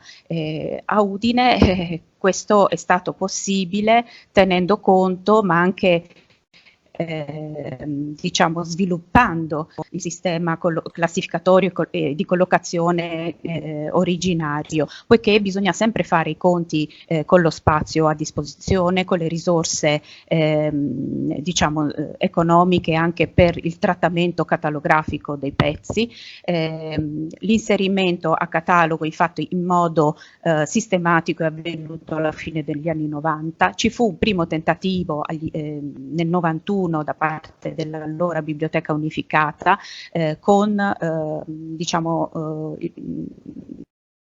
inserendo come tipo di classificazione la classificazione decimale universale, ma l'esperienza poi non andò in porto e quindi diciamo si preferì appaltare a una ditta esterna la catalogazione del resto dei volumi, che erano in totale circa 7.000 pezzi, e cercare di mantenere quello che potete vedere nelle prime 3 colonne dello schema. Quindi il numero della scansia, dello scaffale, una sigla alfabetica, ma se Claudio puoi andare avanti, l'attribuzione della collocazione vera e propria fu frutto di un ragionamento da parte dei catalogatori, quindi nel caso di questo testo le 3 iniziali del cognome dell'autore e le 3 iniziali del titolo. uno schema semplice. Bisognava rendere fruibili i testi, i volumi del fondo librario, si decise per un tipo di descrizione minima, con una classificazione decimale all'epoca abbreviata, la 12ª italiana abbreviata, ma si tennero conto delle note presenti sul pezzo. Purtroppo i software dell'epoca non consentiva di compilare quel che oggi noi chiamiamo le note pubbliche, le note presenti nel gestionale, quindi non le note dell'area 7. Per esempio, se torniamo un attimo indietro nella slide dove c'è la tavola commentata, un attimo ancora indietro Claudio, ecco, quella con la tavola della Maria Maddalena, con le postille e gli appunti di Pallucchini. In questo caso se proviamo a fare una ricerca nel nostro catalogo di Ateneo, abbasso adesso un attimo io e condivido lo schermo con voi, sul primo. Voi vedete il mio schermo da primo, il catalogo dell'università, l'OPAC? Ancora no? Non vedete il mio schermo da primo? No, in realtà no, vediamo il tuo viso. Peccato.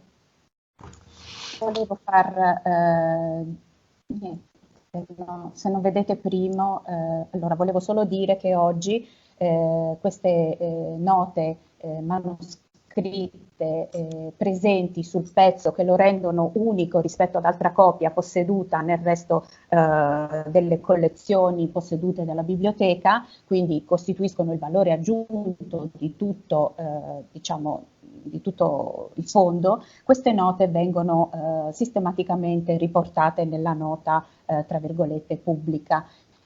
E secondo un linguaggio piuttosto controllato, secondo anche quanto prescrivono le REICAT, non sono le note all'esemplare, però vengono appunto riportate in quella sede, per cui è possibile in una idea futura di sviluppo di come poter in qualche modo valorizzare, anche pensare di poter digitalizzare con opportune estrazioni di dati da software di catalogazione, eventualmente digitalizzare solo i libri postillati che hanno una certa rilevanza per gli studiosi di storia dell'arte, o le dediche manoscritte o gli ex libris. Quindi è tutto un lavoro che è già stato in parte fatto, ma che ha sicuramente degli sviluppi futuri. Il fondo, come dicevo prima, è stata anche una buona palestra formativa perché ha consentito agli studenti dell'epoca di queste discipline di poter toccare con mano determinate tipologie di materiali. Parlo appunto non solo dei cataloghi delle mostre nazionali e internazionali curate da Pallucchini, delle guide dei monumenti, ma anche dei veri e propri anche repertori, riviste specializzate. L'università sicuramente non poteva attivare l'abbonamento alle quali insomma non poteva essere attivato all'epoca, e che poi allo studente dell'epoca venne data la possibilità anche di imparare a reperire le fonti delle informazioni per poter poi pensare di mettere in pratica gli insegnamenti relativi alla disciplina della catalogazione, quindi a poter capire di come era composto un frontespizio, dove si potevano reperire le informazioni sui dati editoriali e tipografici di stampa, con l'attenzione che veniva la cura che doveva essere riservata a questa tipologia di materiale. Erano gli studenti del professor Mario Piantoni, il professore che credeva nella unicità del pezzo, nella descrizione il più possibile analitica cosa che diciamo viene appunto soprattutto oggi rivalutata. 30 anni fa le condizioni, anche gli strumenti messi a disposizione dei catalogatori non erano quelle di oggi, quindi si catalogava senza avere, tra virgolette, l'accesso alla rete internet per poter confrontare la stessa opera descritta o già presente in altri database e OPAC nazionali e internazionali. Quindi diciamo il catalogo oggi è in continuo aggiornamento. Notiamo comunque che c'è una grande attenzione da parte degli studiosi ai libri del fondo, è in assoluto il fondo più consultato. E molte, diciamo, altre iniziative possono essere sicuramente messe a punto per continuare con questa opera di valorizzazione. Sandra, ti chiedo scusa, ma stiamo un po' andando in là. Se puoi proprio concludere. Okay. Sì, certo. Volevo solo far vedere un'altra slide di un'ottocentina, ma sono pezzi belli, ecco. Il professor Palluchini possedeva veramente delle edizioni rare per l'ambiente udinese. E, se vai ancora avanti, Claudio, ecco, è un esempio di dedica su questo testo di Roberto Longhi, con in alto appunto una dedica al dottor Palluchini. In questo periodo Palluchini era ancora diciamo agli inizi, si dava il voto. Io avrei finito il mio velocissimo racconto, descrizione del fondo che custodiamo all'Università di Udine. Ricordo nell'ultima slide questi link utili per accedere alla consultazione dei fondi sulla pagina web appunto dell'area biblioteche, e il catalogo per poter ricercare le opere secondo. Mi dispiace di non essere riuscita a mostrarvi un esempio di ricerca, ma adesso credo che il collega Sandro Temel potrà eventualmente mostrarvi lo sviluppo diciamo il prosieguo e lo sviluppo del mio contributo.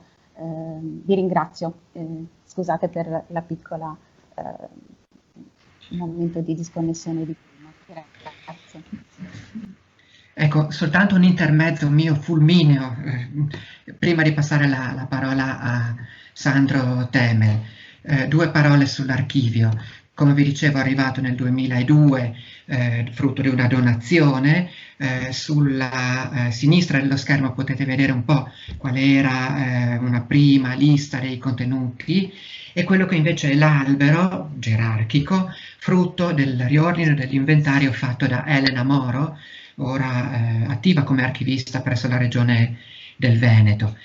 Fu un inventario molto meticoloso, fatto con grande scrupolo, fatto soprattutto diciamo in maniera contestuale a una tesi di laurea. Questo in qualche modo valorizza ulteriormente il lavoro fatto da Elena Moro al tempo, che tesi discussa nel 2002, quindi precedente, se volete, alla pubblicazione in italiano dell'ISAD, lo standard descrittivo al tempo.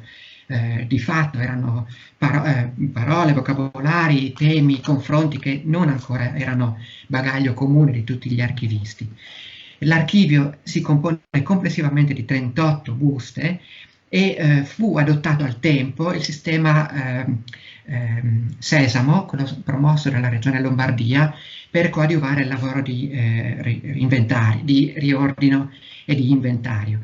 E grazie a questo software di Sesamo, il file confezionato al tempo, che l'intera struttura è stata, con i suoi contenuti descrittivi, riversata in SICAP Web, che è il software di gestione del patrimonio che utilizza l'Università di Udine, e sul quale è stata poi riversata, ed è quello che vi racconto per ultimo davvero in maniera velocissima, la digitalizzazione della serie della corrispondenza. Sono 8 buste in tutto, l'intera serie della corrispondenza con gli enti e le persone, la sottoserie, è stata ripresa fotograficamente da Mirko Cusin, che è il titolare del laboratorio di fotografia del Dipartimento. Sono grosso modo circa 7.400 scatti, e poi confluita, vi dicevo, in questo SICAP web, e ora disponibile alla consultazione fino agli anni 60 compresi, sotto questa veste. Le lettere sono state metadatizzate, diciamo così, nella loro interezza, e sono leggibili espandendo col mouse la lettera così come si trova. Ora, quello che è stato tentato di fare con questo tipo di digitalizzazione è stato in qualche maniera il frutto ultimo del progetto di sviluppo e di valorizzazione dell'archivio. Questo per mettere in guardia su un aspetto principalmente. Spiego questo per mettere in guardia su un aspetto, che la valorizzazione attraverso la digitalizzazione, secondo noi, deve avvenire dopo il riordino e l'inventario, non prima. Questo campo, se volete, molto ampio, ancora vergine per molti aspetti della digitalizzazione, spesso lascia intendere che grazie alla digitalizzazione possiamo fare a meno delle descrizioni inventariali o legate alla schedatura per il riordino. Non è così, non è così in qualche modo. Ecco. Grazie a questo passaggio, fondato, come vi dicevo, su descrizioni, è stato possibile o sarà possibile espandere ulteriormente i legami fra il patrimonio culturale di Rodolfo Pallocchini e non solo, attraverso due ulteriori vie. La prima è quella della sua fototeca, che non si conserva a Udine ma presso la Fondazione Giorgio Cini. L'altra, ed è l'ultima cosa che dico, è il progetto Archives, molto recente, promosso e sviluppato da diverse istituzioni culturali che si occupano principalmente di storiografia storico-artistica, ed è un sistema che cerca di collazionare gli archivi degli storici dell'arte. È un sistema semantico, molto semplice, funziona su tag, al quale credo a breve confluirà anche l'archivio di Rodolfo Pallocchini. E con questo lascio la parola per le conclusioni al collega Sandro Temme. Sì, buonasera a tutti. Io probabilmente avrò poco tempo, cercherò di essere il più sintetico possibile. Le relazioni dei colleghi di Claudio e di Sandra hanno illustrato le modalità di trattamento riservato ai libri e ai documenti d'archivio dei Pallocchini dal momento del loro arrivo a Udine. Adesso spetta a me fare un breve cenno a quanto è stato fatto per la valorizzazione di questo materiale e alle possibili prospettive di valorizzazione. Soprattutto io incentro questo argomento nell'ottica degli studiosi interessati a queste ricerche e quindi nello specifico agli storici dell'arte, ma anche riprendendo le sollecitazioni del professor Feliciati anche nell'auspicio di una valorizzazione che venga incontro anche a questo web 2.0 di cui accennava appunto il professore. È evidente a tutti l'esigenza di considerare una raccolta personale, come nel caso della raccolta di Rodolfo Pallocchini, come un unico complesso documentario in cui libri, fogli, lettere, fotografie, la stessa collocazione dei materiali sugli scaffali, come accennava Sandra, sono in forte relazione fra loro, in quanto assieme parlano di eventi e momenti della vita e del pensiero della persona che li ha creati e li ha raccolti. In questo momento cosa abbiamo noi a Udine relativamente al fondo Rodolfo Pallocchini? L'archivio, come vi ha fatto vedere Claudio, è schedato in teche, l'inventario è completamente consultabile, il fondo è parzialmente schedato, la biblioteca in primo, cioè nel nostro discovery, diciamo nel nostro catalogo. La relazione fra i due database in questo momento è affidata ad un link. In più, in particolare, in primo abbiamo anche la digitalizzazione, come vi diceva Claudio, di almeno la prima sottoserie della serie carteggi. Mentre nella Discovery Primo abbiamo la descrizione dei libri della biblioteca con la segnalazione di note manoscritte nella scheda stessa.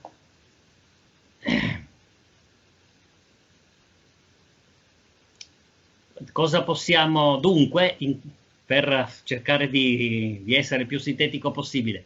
Già è stato fatto molto per la valorizzazione di questo fondo, ma a mio avviso si potrebbe pensare di fare ancora qualcosa, soprattutto nell'ottica di una valorizzazione che, come dicevo all'inizio, sappia guardare alle esigenze della ricerca.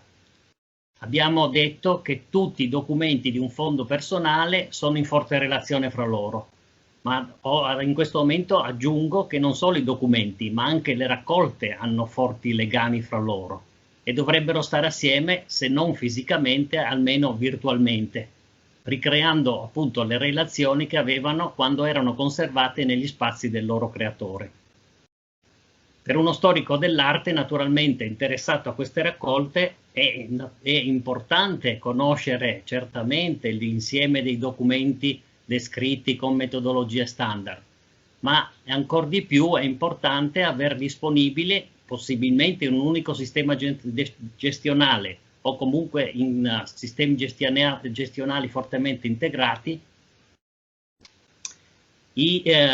oltre alle immagini, delle annotazioni, delle postille, delle sottolineature, delle lettere, delle fotografie, per appunto meglio evidenziare le relazioni fra le persone che vedono Pallucchini vivo protagonista a vario titolo di eventi, persone e incontri, ma oltre che appunto avere disponibili le immagini, anche le trascrizioni di quelle postille e di quelle note, di quei passi significativi. E inoltre anche la possibilità di avere a disposizione adeguati campi individuati allo scopo da cui rendere appunto ricercabili tutte le informazioni trascritte. Oltre naturalmente ad avere dei link a database nazionali e internazionali. Claudia accennava Art Archives, possiamo citare Cubicat dell'Istituto Max Planck o al VIAF se facciamo riferimento ai nomi di persona, per appunto tutti strumenti che permettono allo studioso di ampliare ulteriormente le relazioni. Dunque il vero salto di qualità nella direzione della valorizzazione del fondo Pallucchini sarebbe appunto questa integrazione in un unico database della descrizione dei libri con le descrizioni delle carte d'archivio e in prospettiva anche con quelle delle fotografie conservate ora nella Fondazione Cini. Particolarità questa appunto che comporta la necessità anche di prevedere una collaborazione ai fini della valorizzazione fra istituzioni diverse, nel nostro caso università e fondazione, e quindi in una dimensione che non è solo nazionale, non è solo regionale, ma nazionale. Ed ancora... Sandro, ti chiederei veramente di concludere perché dobbiamo lasciare ancora uno spazio a Trevisan. Sì, naturalmente la possibilità di interrogare da un unico database, fondo archivistico, biblioteca, fotografie, probabilmente ci fa entrare in uno scenario futuribile, ma queste sono le esigenze della ricerca e qui forse si possono anche aprire interessanti spazi per tirocini, come auspicava all'inizio il professor Zannini. In sostanza, quindi, integrazione, cooperazione e affinamento delle tecniche descrittive sono le parole chiave nella conduzione di questi progetti, che possono portare a sicuramente delle nuove e anche forse sorprendenti scoperte e risultare quindi estremamente utili per evidenziare quello che è stato definito, ma purtroppo spesso solo a parole, come valore di un fondo personale. Grazie, ecco, ho cercato di essere il più sintetico possibile, spero che sia giunto almeno il senso del mio intervento. Il vostro intervento è stato molto bello, vi ringrazio, mi spiace fare la parte del moderatore severo, ma effettivamente i tempi si sono allungati un pochettino e mi sembra giusto dare lo spazio anche alla collega per il prossimo intervento, però non voglio comunque evitare di ricordare ai partecipanti che ulteriori approfondimenti su questo bel progetto di lavoro complessivo su fondi con materiali diversi, libri, documenti, fotografie, può essere insomma un ulteriore approfondimento, si può fare con il bel volume di Lorenzini edito da Forum sul finire del 2019. Però senza perdere altro tempo passo la parola a Babette Trevisan, responsabile del settore museo e manifestazioni culturali della Fondazione Querini Stampaglia di Venezia, e a lei, a te. Sì, grazie Dimitri, buonasera a tutti, visto l'ora tarda cercherò comunque di essere più concisa possibile. Allora condividerei lo schermo e chiederei a Dimitri di farmi sapere se si vede e si sente.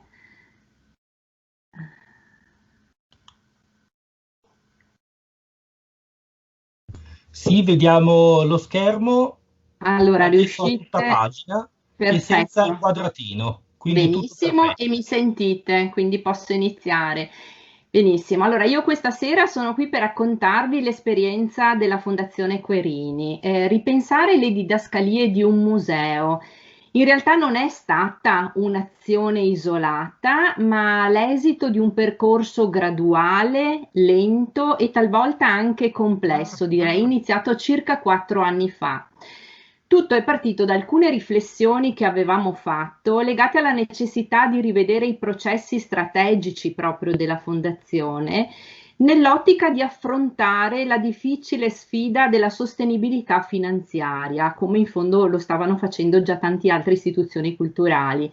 Si trattava quindi di lavorare sull'innovazione e sul cambiamento, trasformando così quello che poteva sembrare un'esigenza in realtà in una opportunità.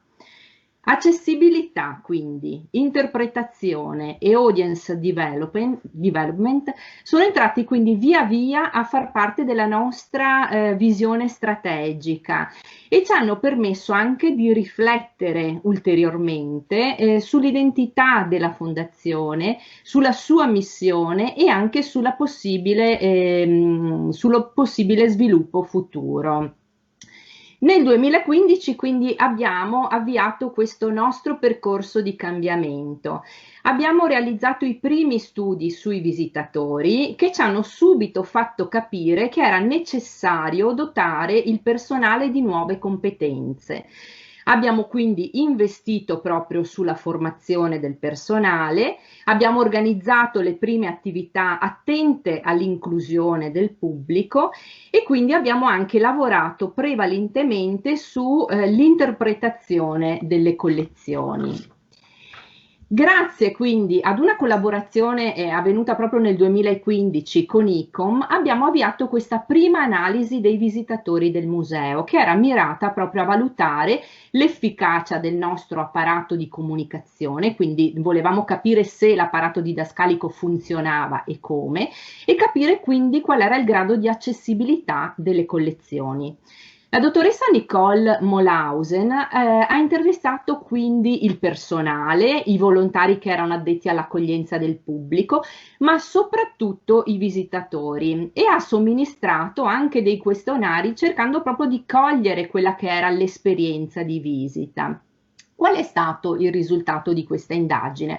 Beh, innanzitutto ci siamo resi conto che avevamo recuperato tantissime informazioni utili e preziose per il nostro lavoro e ci siamo resi conto che da un lato avevamo delle informazioni legate appunto alla funzione delle didascalie e dall'altro invece eravamo riusciti a capire quali erano le sale più amate dai visitatori. Il pubblico, che cosa abbiamo capito di questo apparato didascalico esistente? Il pubblico non sempre apprezzava i contenuti delle nostre didascalie, cioè quelle didascalie così descrittive, a volte di carattere troppo storico-artistico, non funzionavano. Spesso c'era proprio un divario tra il contenuto delle didascalie e il bagaglio culturale dei visitatori. Pensate che la percezione che avevamo era che spesso le didascalie venivano percepite addirittura come incomprensibili e persino inutili. Era arrivato proprio il momento di riprendere in mano la questione e di ripensare effettivamente l'apparato didascalico. Tra l'altro, con questo questionario eravamo riusciti a capire anche che la sala più apprezzata era quella che vedete in basso a destra, quella delle scene di vita veneziana, e che c'era un forte apprezzamento da parte dei visitatori per gli aspetti storico-sociali, cioè quelli legati al tema della vita a Venezia. In effetti, se pensate, difficilmente il visitatore riesce a cogliere durante una visita fugace in città questi aspetti, per cui è proprio su questo che abbiamo iniziato a lavorare. Nel 2017, grazie a una collaborazione con l'Università di Venezia, Dipartimento di Management, e con un assegno di ricerca sempre della dottoressa Molhausen, sono stati coinvolti 12 studenti che hanno somministrato ulteriori 150 questionari in museo. Quindi abbiamo esteso il nostro campione. E questi questionari erano questa volta orientati a comprendere quali erano gli argomenti di maggiore interesse per i visitatori, e quello che ne è uscito era la storia di Venezia, la famiglia e le curiosità in generale, e avevano messo in risalto anche come i visitatori preferivano comunque utilizzare come strumenti i pannelli e gli strumenti didascalici piuttosto che utilizzare i volumi o i cataloghi che erano in consultazione o addirittura le audioguide che erano a disposizione. I risultati avevano quindi confermato che c'era la necessità di valorizzare e comunicare in modo diverso le collezioni e lavorare quindi in termini di accessibilità. Ci veniva proprio richiesto di avere un approccio diverso, era richiesto un cambio di mentalità. Si doveva quindi acquisire un diverso metodo di lavoro, intraprendere un percorso di formazione del personale, naturalmente facilitato anche da relazioni esterne. Grazie quindi alla libreria Il Libro con gli stivali, a partire dalla letteratura per l'infanzia, è stato proprio organizzato per il personale un workshop di Action Research e in collaborazione poi con l'Università di Ca' Foscari, con MacLab, ICOM, Abicittà e WeExhibit, sono stati realizzati nel 2017, 2018 e 2020 3 corsi per professionisti, sia ovviamente per il nostro personale interno, ma anche aperti al pubblico.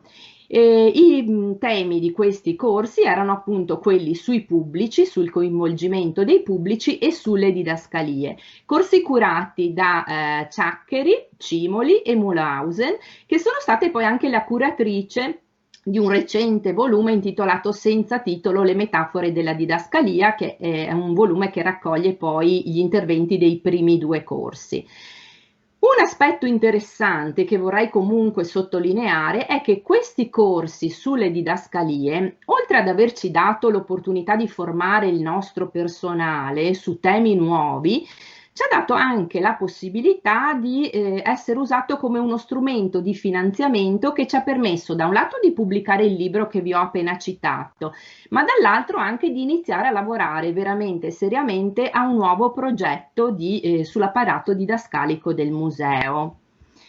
Abbiamo quindi iniziato a lavorare in modo diverso. Che cosa significava lavorare in modo diverso? Lavorare in team e in modo trasversale tra gli uffici.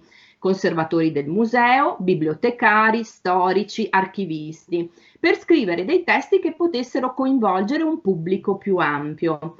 Abbiamo quindi abbandonato la pura descrizione storico-artistica per raccontare delle storie di carattere sociale, dove però presente e passato si intrecciavano costantemente. Un primo filone di attività è stato dedicato alle feste popolari, questo che vedete rappresentato, un ciclo di racconti a più voci che aveva messo al centro la storia di Venezia, attraverso i documenti di archivio conservati in biblioteca e contemporaneamente anche i dipinti esposti nel museo. È iniziato così quindi il nostro nuovo modo di interpretare le collezioni, con la mostra di Bellini Mantegna, con la brochure Voci di Palazzo, dove attraverso lo storytelling si facevano parlare gli oggetti della casa, con il riallestimento della sala introduttiva al museo, che per la prima volta dava ai visitatori dei nuovi strumenti di lettura per la visita e anche appunto con questi nuovi apparati didascalici.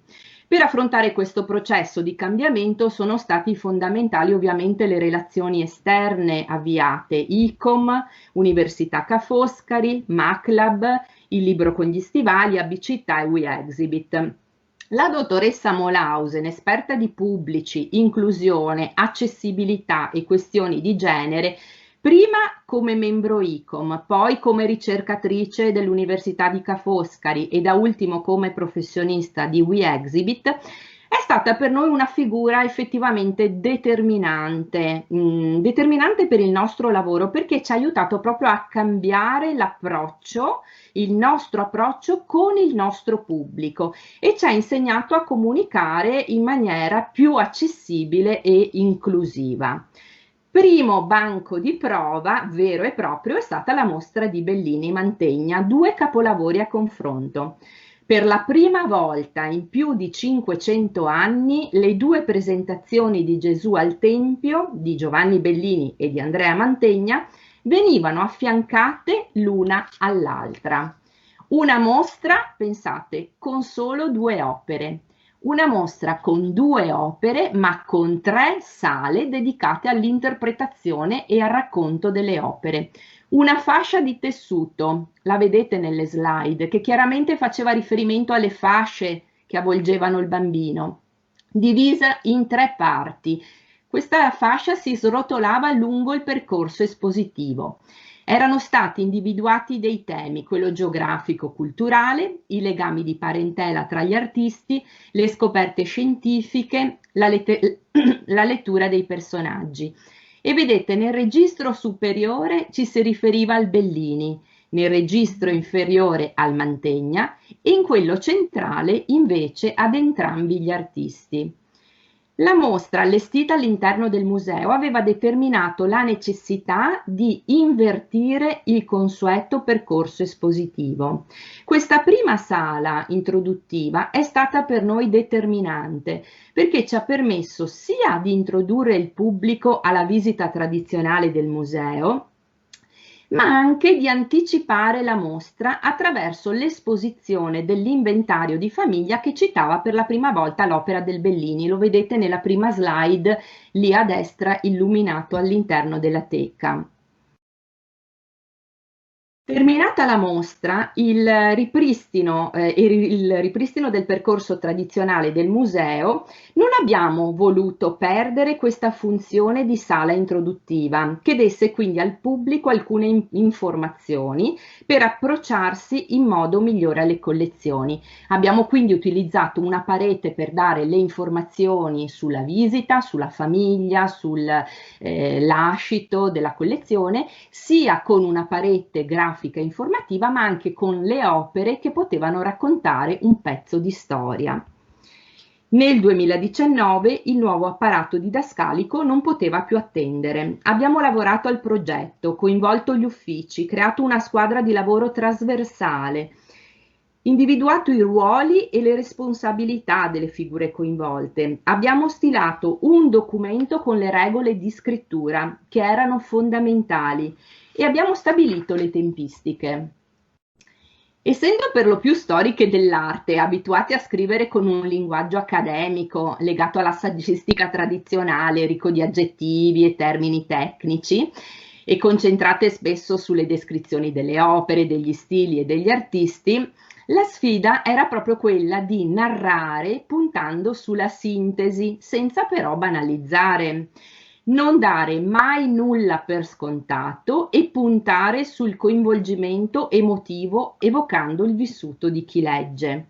Per non perdere mai di vista l'obiettivo finale abbiamo lavorato ad un piano interpretativo, ve ne ho portato un esempio, sala per sala, stabilendo il tema da sviluppare, le opere e gli artisti da trattare, le curiosità da citare, i messaggi da comunicare e le storie secondarie da portare alla luce.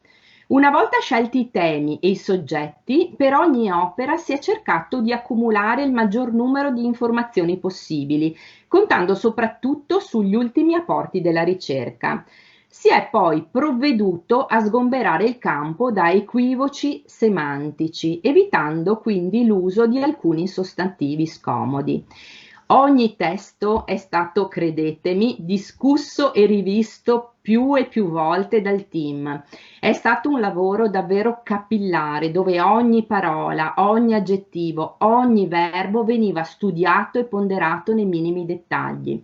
Nulla era stato lasciato al caso.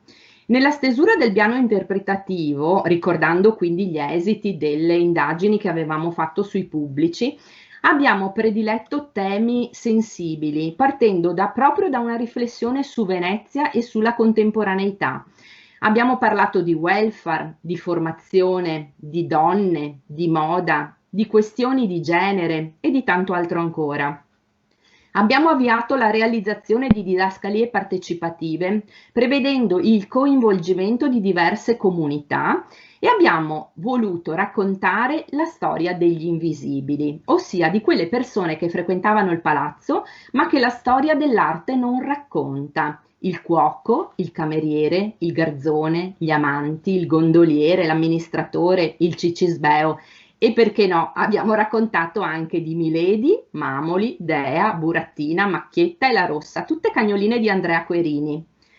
La presenza di una biblioteca legata agli interessi culturali della famiglia, l'archivio storico con gli inventari delle opere d'arte, ma soprattutto i carteggi tra i Querini e i numerosi corrispondenti, ci ha permesso di incrociare numerosi dati, di andare oltre le supposizioni e di mettere in fila spaccati di vita quotidiana e relazioni interpersonali, utilissimi ovviamente per la stesura delle nostre didascalie. E concludo dicendo che credo che l'esperienza della Fondazione metta in risalto come a volte le sfide richiedano tempi lunghi e processi complessi per ottenere dei risultati. La nostra sfida, tuttavia, non è ancora terminata, credetemi. Le prossime riflessioni saranno dedicate agli strumenti per la presentazione dei testi al pubblico e alla comunicazione del progetto. Durante questi anni è emersa l'importanza centrale di nuove figure professionali e il ribaltamento dei processi organizzativi, sia di sviluppo sia legati agli allestimenti.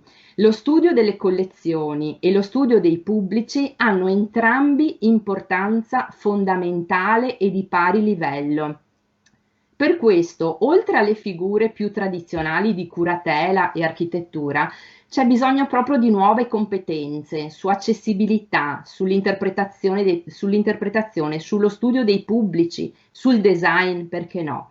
La sfida per noi professionisti museali nel futuro credo sia quella di capire come integrare e far dialogare la dimensione di visita on e offline in modo sempre più interconnesso, dove l'esperienza fisica al museo non è più l'unica e privilegiata forma di contatto con la cultura. È un quesito questo che richiede sicuramente approcci strategici e credo visioni sul lungo periodo. Grazie. Beh, ringraziamo molto. Ho fatto un po' le corse. No, sei stata... Chiedo scusa. Sei stata bravissima e io, come credo tutti i partecipanti, ti abbiamo ascoltato veramente con interesse e, se posso dire, anche un po' di stupore, insomma, perché è un'esperienza davvero esemplare, quella dove all'interno di un museo si ripensa alla modulazione della comunicazione, degli spazi, di tutto, insomma, creando un percorso intelligente condiviso con i conservatori, i comunicatori, i volontari, il pubblico, i pubblici, insomma. Io sono rimasto affascinato da questo percorso, insomma. A questo punto però direi che lascio la parola a tutti voi, invitando ciascuno a contribuire, insomma, alla buona riuscita dell'evento con una testimonianza, una parola, una domanda. Prendiamoci il tempo che serve, insomma, E chiudo solo con un ultimo avviso. Vi invito naturalmente a ritrovarci qui tutti insieme e ancora di più il prossimo venerdì 26 febbraio, sempre alle ore 15, con la comunicazione che è analoga a quella per questo incontro, ma il link sarà sempre disponibile alle pagine del sito dell'università e al sito nazionale, alla pagina Facebook nazionale del MAB, per un incontro curato da Marina Dorsi dal titolo Buone letture per archivisti, bibliotecari e addetti ai musei. Lascio quindi a voi la parola. Dimitri, scusa, mi ero prenotata, avevo alzato la manina, se posso intervenire brevemente. Ho una curiosità per Babette Trevisan, che ovviamente ringrazio per questa lucida presentazione che davvero ho molto apprezzato. Babette, forse immagini già la mia domanda. Quali sono, no, ma noi ci conosciamo da molti anni, quali sono i sostantivi scomodi? No, mi ha colpito molto questo... appunto, sì, questa definizione. Se puoi fare qualche esempio, grazie mille. No, allora guarda, io adesso purtroppo non ho portato con me e sono a casa e non ho con me le didascalie, però c'erano tanti sostantivi che abbiamo dovuto escludere perché erano in qualche modo troppo aulici o per gli storici dell'arte erano scontati, ma non necessariamente per tutto il pubblico. E quindi se li abbiamo usati, li abbiamo utilizzati spiegandoli, oppure abbiamo trovato dei sinonimi che potessero essere più comprensibili.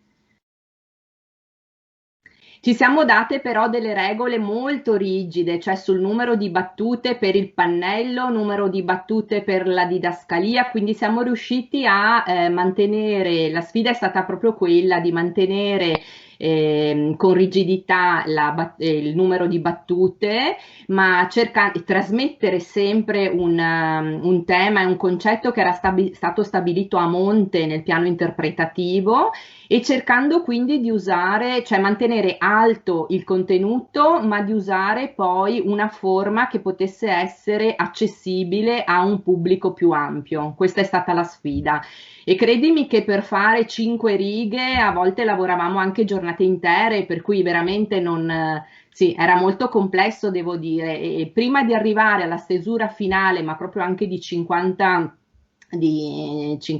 battute, insomma, noi abbiamo rivisto le didascalie anche 3 o 4 volte, quindi con un team di persone, quindi dove ogni parola veniva veramente valutata e analizzata. Ho una mano alzata che è quella di Claudio Lorenzini, non si è prenotato. Ecco, prego. Solo anch'io, solo per complimentarmi per l'ottimo lavoro presentato e fare 2 considerazioni. La prima è, come dire, l'enorme invidia, anche io mi sono occupato un po' di musei, per un corpo, diciamo, di dipendenti preparati e disponibili comunque a cambiare prospettiva. Primo. La seconda è non tanto comprendere, come ha chiesto Linda, su quali sostantivi, ma su quali aggettivi avete deciso di utilizzare la mannaia. Scusami Claudio, non ho capito la prima domanda però. La prima è una considerazione. Ah, ok, scusami. Cioè, ho osservato e ascoltato con invidia l'esperienza, perché diciamo, avere a disposizione comunque un gruppo di persone non è scontato in un museo, e tantomeno un gruppo di persone disponibili a cambiare la loro ottica, il loro modo di lavorare, il loro modo di concepire la loro funzione sostanzialmente. Certo. Sul gruppo devo dire che adesso nella sfortuna la pandemia ci ha facilitato, nel senso che abbiamo sfruttato il periodo di chiusura del museo con il primo lockdown per lavorare proprio su questo. e quindi devo dire che abbiamo avuto l'opportunità di concentrarci per un po' di mesi su questo lavoro. Sugli aggettivi mi viene da dire quelli o troppo aulici o quelli troppo vezzeggiativi. Sì, quindi anche su quello c'erano delle scelte, oppure che potevano in qualche modo riguardare certe categorie di pubblico e non tutte, per cui abbiamo tenuto conto anche un po' di questo. Avevo anche delle slide in realtà sui testi, ma mi pareva di andare troppo per le lunghe.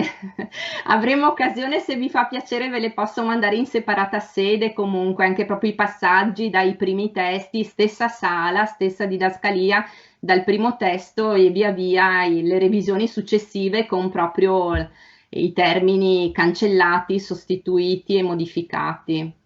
Mi sembra utile cogliere l'occasione, poi abbiamo un'altra domanda, però potrei quasi lanciare l'idea per questo incontro, ai relatori e poi per i successivi incontri. Potremmo magari utilizzare la pagina messa a disposizione dall'università per condividere non solo i link, le locandine o altro, ma anche le slide, qualche materiale, approfondimenti. Credo che sarebbe un lavoro non troppo oneroso e interessante. Ecco. Abbiamo una domanda. È Pierluigi Feliciati che ha alzato la mano. Sì, io sarò velocissimo, volevo anch'io unirmi ai complimenti al lavoro di Babette, che ha presentato Babette. Davvero insomma, Querini Stampalia è sempre stata un'istituzione molto, molto innovativa, molto sperimentale, molto laboratorio. Io insomma ho avuto a che farci negli anni. No, la cosa che volevo chiedere era questa, perché ho fatto anch'io delle ricerche con i miei studenti, ho dato delle tesi di laurea di valutazione dell'esperienza nel nostro museo comunale di Macerata. A me interessava il rapporto tra digitale e didascalia, cioè supporto digitale e didascalie fisiche stampate. Volevo sapere se in prospettiva, quando il museo riaprirà, se avete previsto di coinvolgere panel di utenti per la lettura e valutazione dell'impatto rispetto alle nuove didascalie. Sì, assolutamente sì, questo è uno degli step previsti nel nostro progetto, nel senso che adesso che abbiamo scritto la maggior parte dei testi e stiamo lavorando, ci stiamo accingendo proprio a lavorare sugli strumenti e quindi la scelta del miglior strumento. L'idea era quello di testare, di fare dei test proprio con parte del pubblico, con gli studenti, e quindi sia per la fase di test, ma poi c'è anche il progetto proprio di coinvolgimento delle comunità diverse, quindi anche appunto dei giovani piuttosto che di altre figure, per la stesura di alcune didascalie stesse. Cioè abbiamo un progetto che abbiamo chiamato La Venezianità, che sarà proprio sviluppato nella sala, quella che vi mostravo di Gabriel Bella, dove l'idea era proprio quella di creare oltre a quella che abbiamo fatto noi, di creare una didascalia. Probabilmente si userà in questo caso un supporto, un device digitale, una didascalia partecipata, per cui chiedendo proprio a più persone di intervenire. Ovviamente poi ci sarà una curatela del museo, però ecco, l'idea era questa di coinvolgere il più possibile le diverse comunità. Non so se ho risposto alla domanda. Sì, perfettamente, grazie molto. Direi che se non ci sono altre domande in attesa, grazie. No, grazie a Tatò, chiede la parola. Sì, pensavo che questo tema delle didascalie ci unisce molto, perché non so, penso alle didascalie nelle mostre di documenti d'archivio. La necessità di renderle sintetiche, chiare, non noiose, accattivanti e rigorose nello stesso tempo è sempre un grosso problema, specialmente quando si vanno a mettere in mostra dei documenti che non necessariamente sono belli, ma sono significativi per quello che contengono. Credo che anche nelle mostre di beni librari si pongano dei problemi simili, al di là dello schedare l'autore, il titolo, ma anche quello di dire in modo commestibile quello che il volume significa. Quindi questo è un altro tema che sul quale si potrebbe tornare a ragionare tutti insieme. Certo, grazie. Direi che sì, certamente torneremo a ragionare su questi temi, perché l'obiettivo della giornata, tu Grazia lo sai benissimo, insomma, era quello di cominciare a comporre un quadro variegato e ampio, quindi abbiamo appena toccato la superficie, anche se toccata con esperienze straordinarie. Il tema della didascalia è un tema importante perché rientra pieno nel tema della descrizione, una descrizione che sia propria, cioè disciplinarmente corretta e solida, ma che sia anche comprensibile dai pubblici più diversi, ecco. Ma anche l'esperienza sul fondo Pallocchini con la salvaguardia, la descrizione, la digitalizzazione, la condivisione è un'esperienza che ho trovato di grande interesse perché completa, cioè è un percorso completo dal recupero di un fondo alla sua valorizzazione, transitando per interventi anche complessi come la metadatazione, che però permettono la condivisione piena di questi materiali, e così anche i ragionamenti che faceva Pierluigi Feliciati all'inizio. Io direi che forse possiamo dare conclusione, se non ci sono altri interventi, a questo primo incontro con una buona presenza. Abbiamo avuto un 150 presenze abbastanza costanti nella quasi interezza dell'incontro, e quindi rinnovo insomma nuovamente i ringraziamenti ai relatori e ai partecipanti, e l'invito a trovarci di nuovo qui a fine febbraio con un nuovo appuntamento.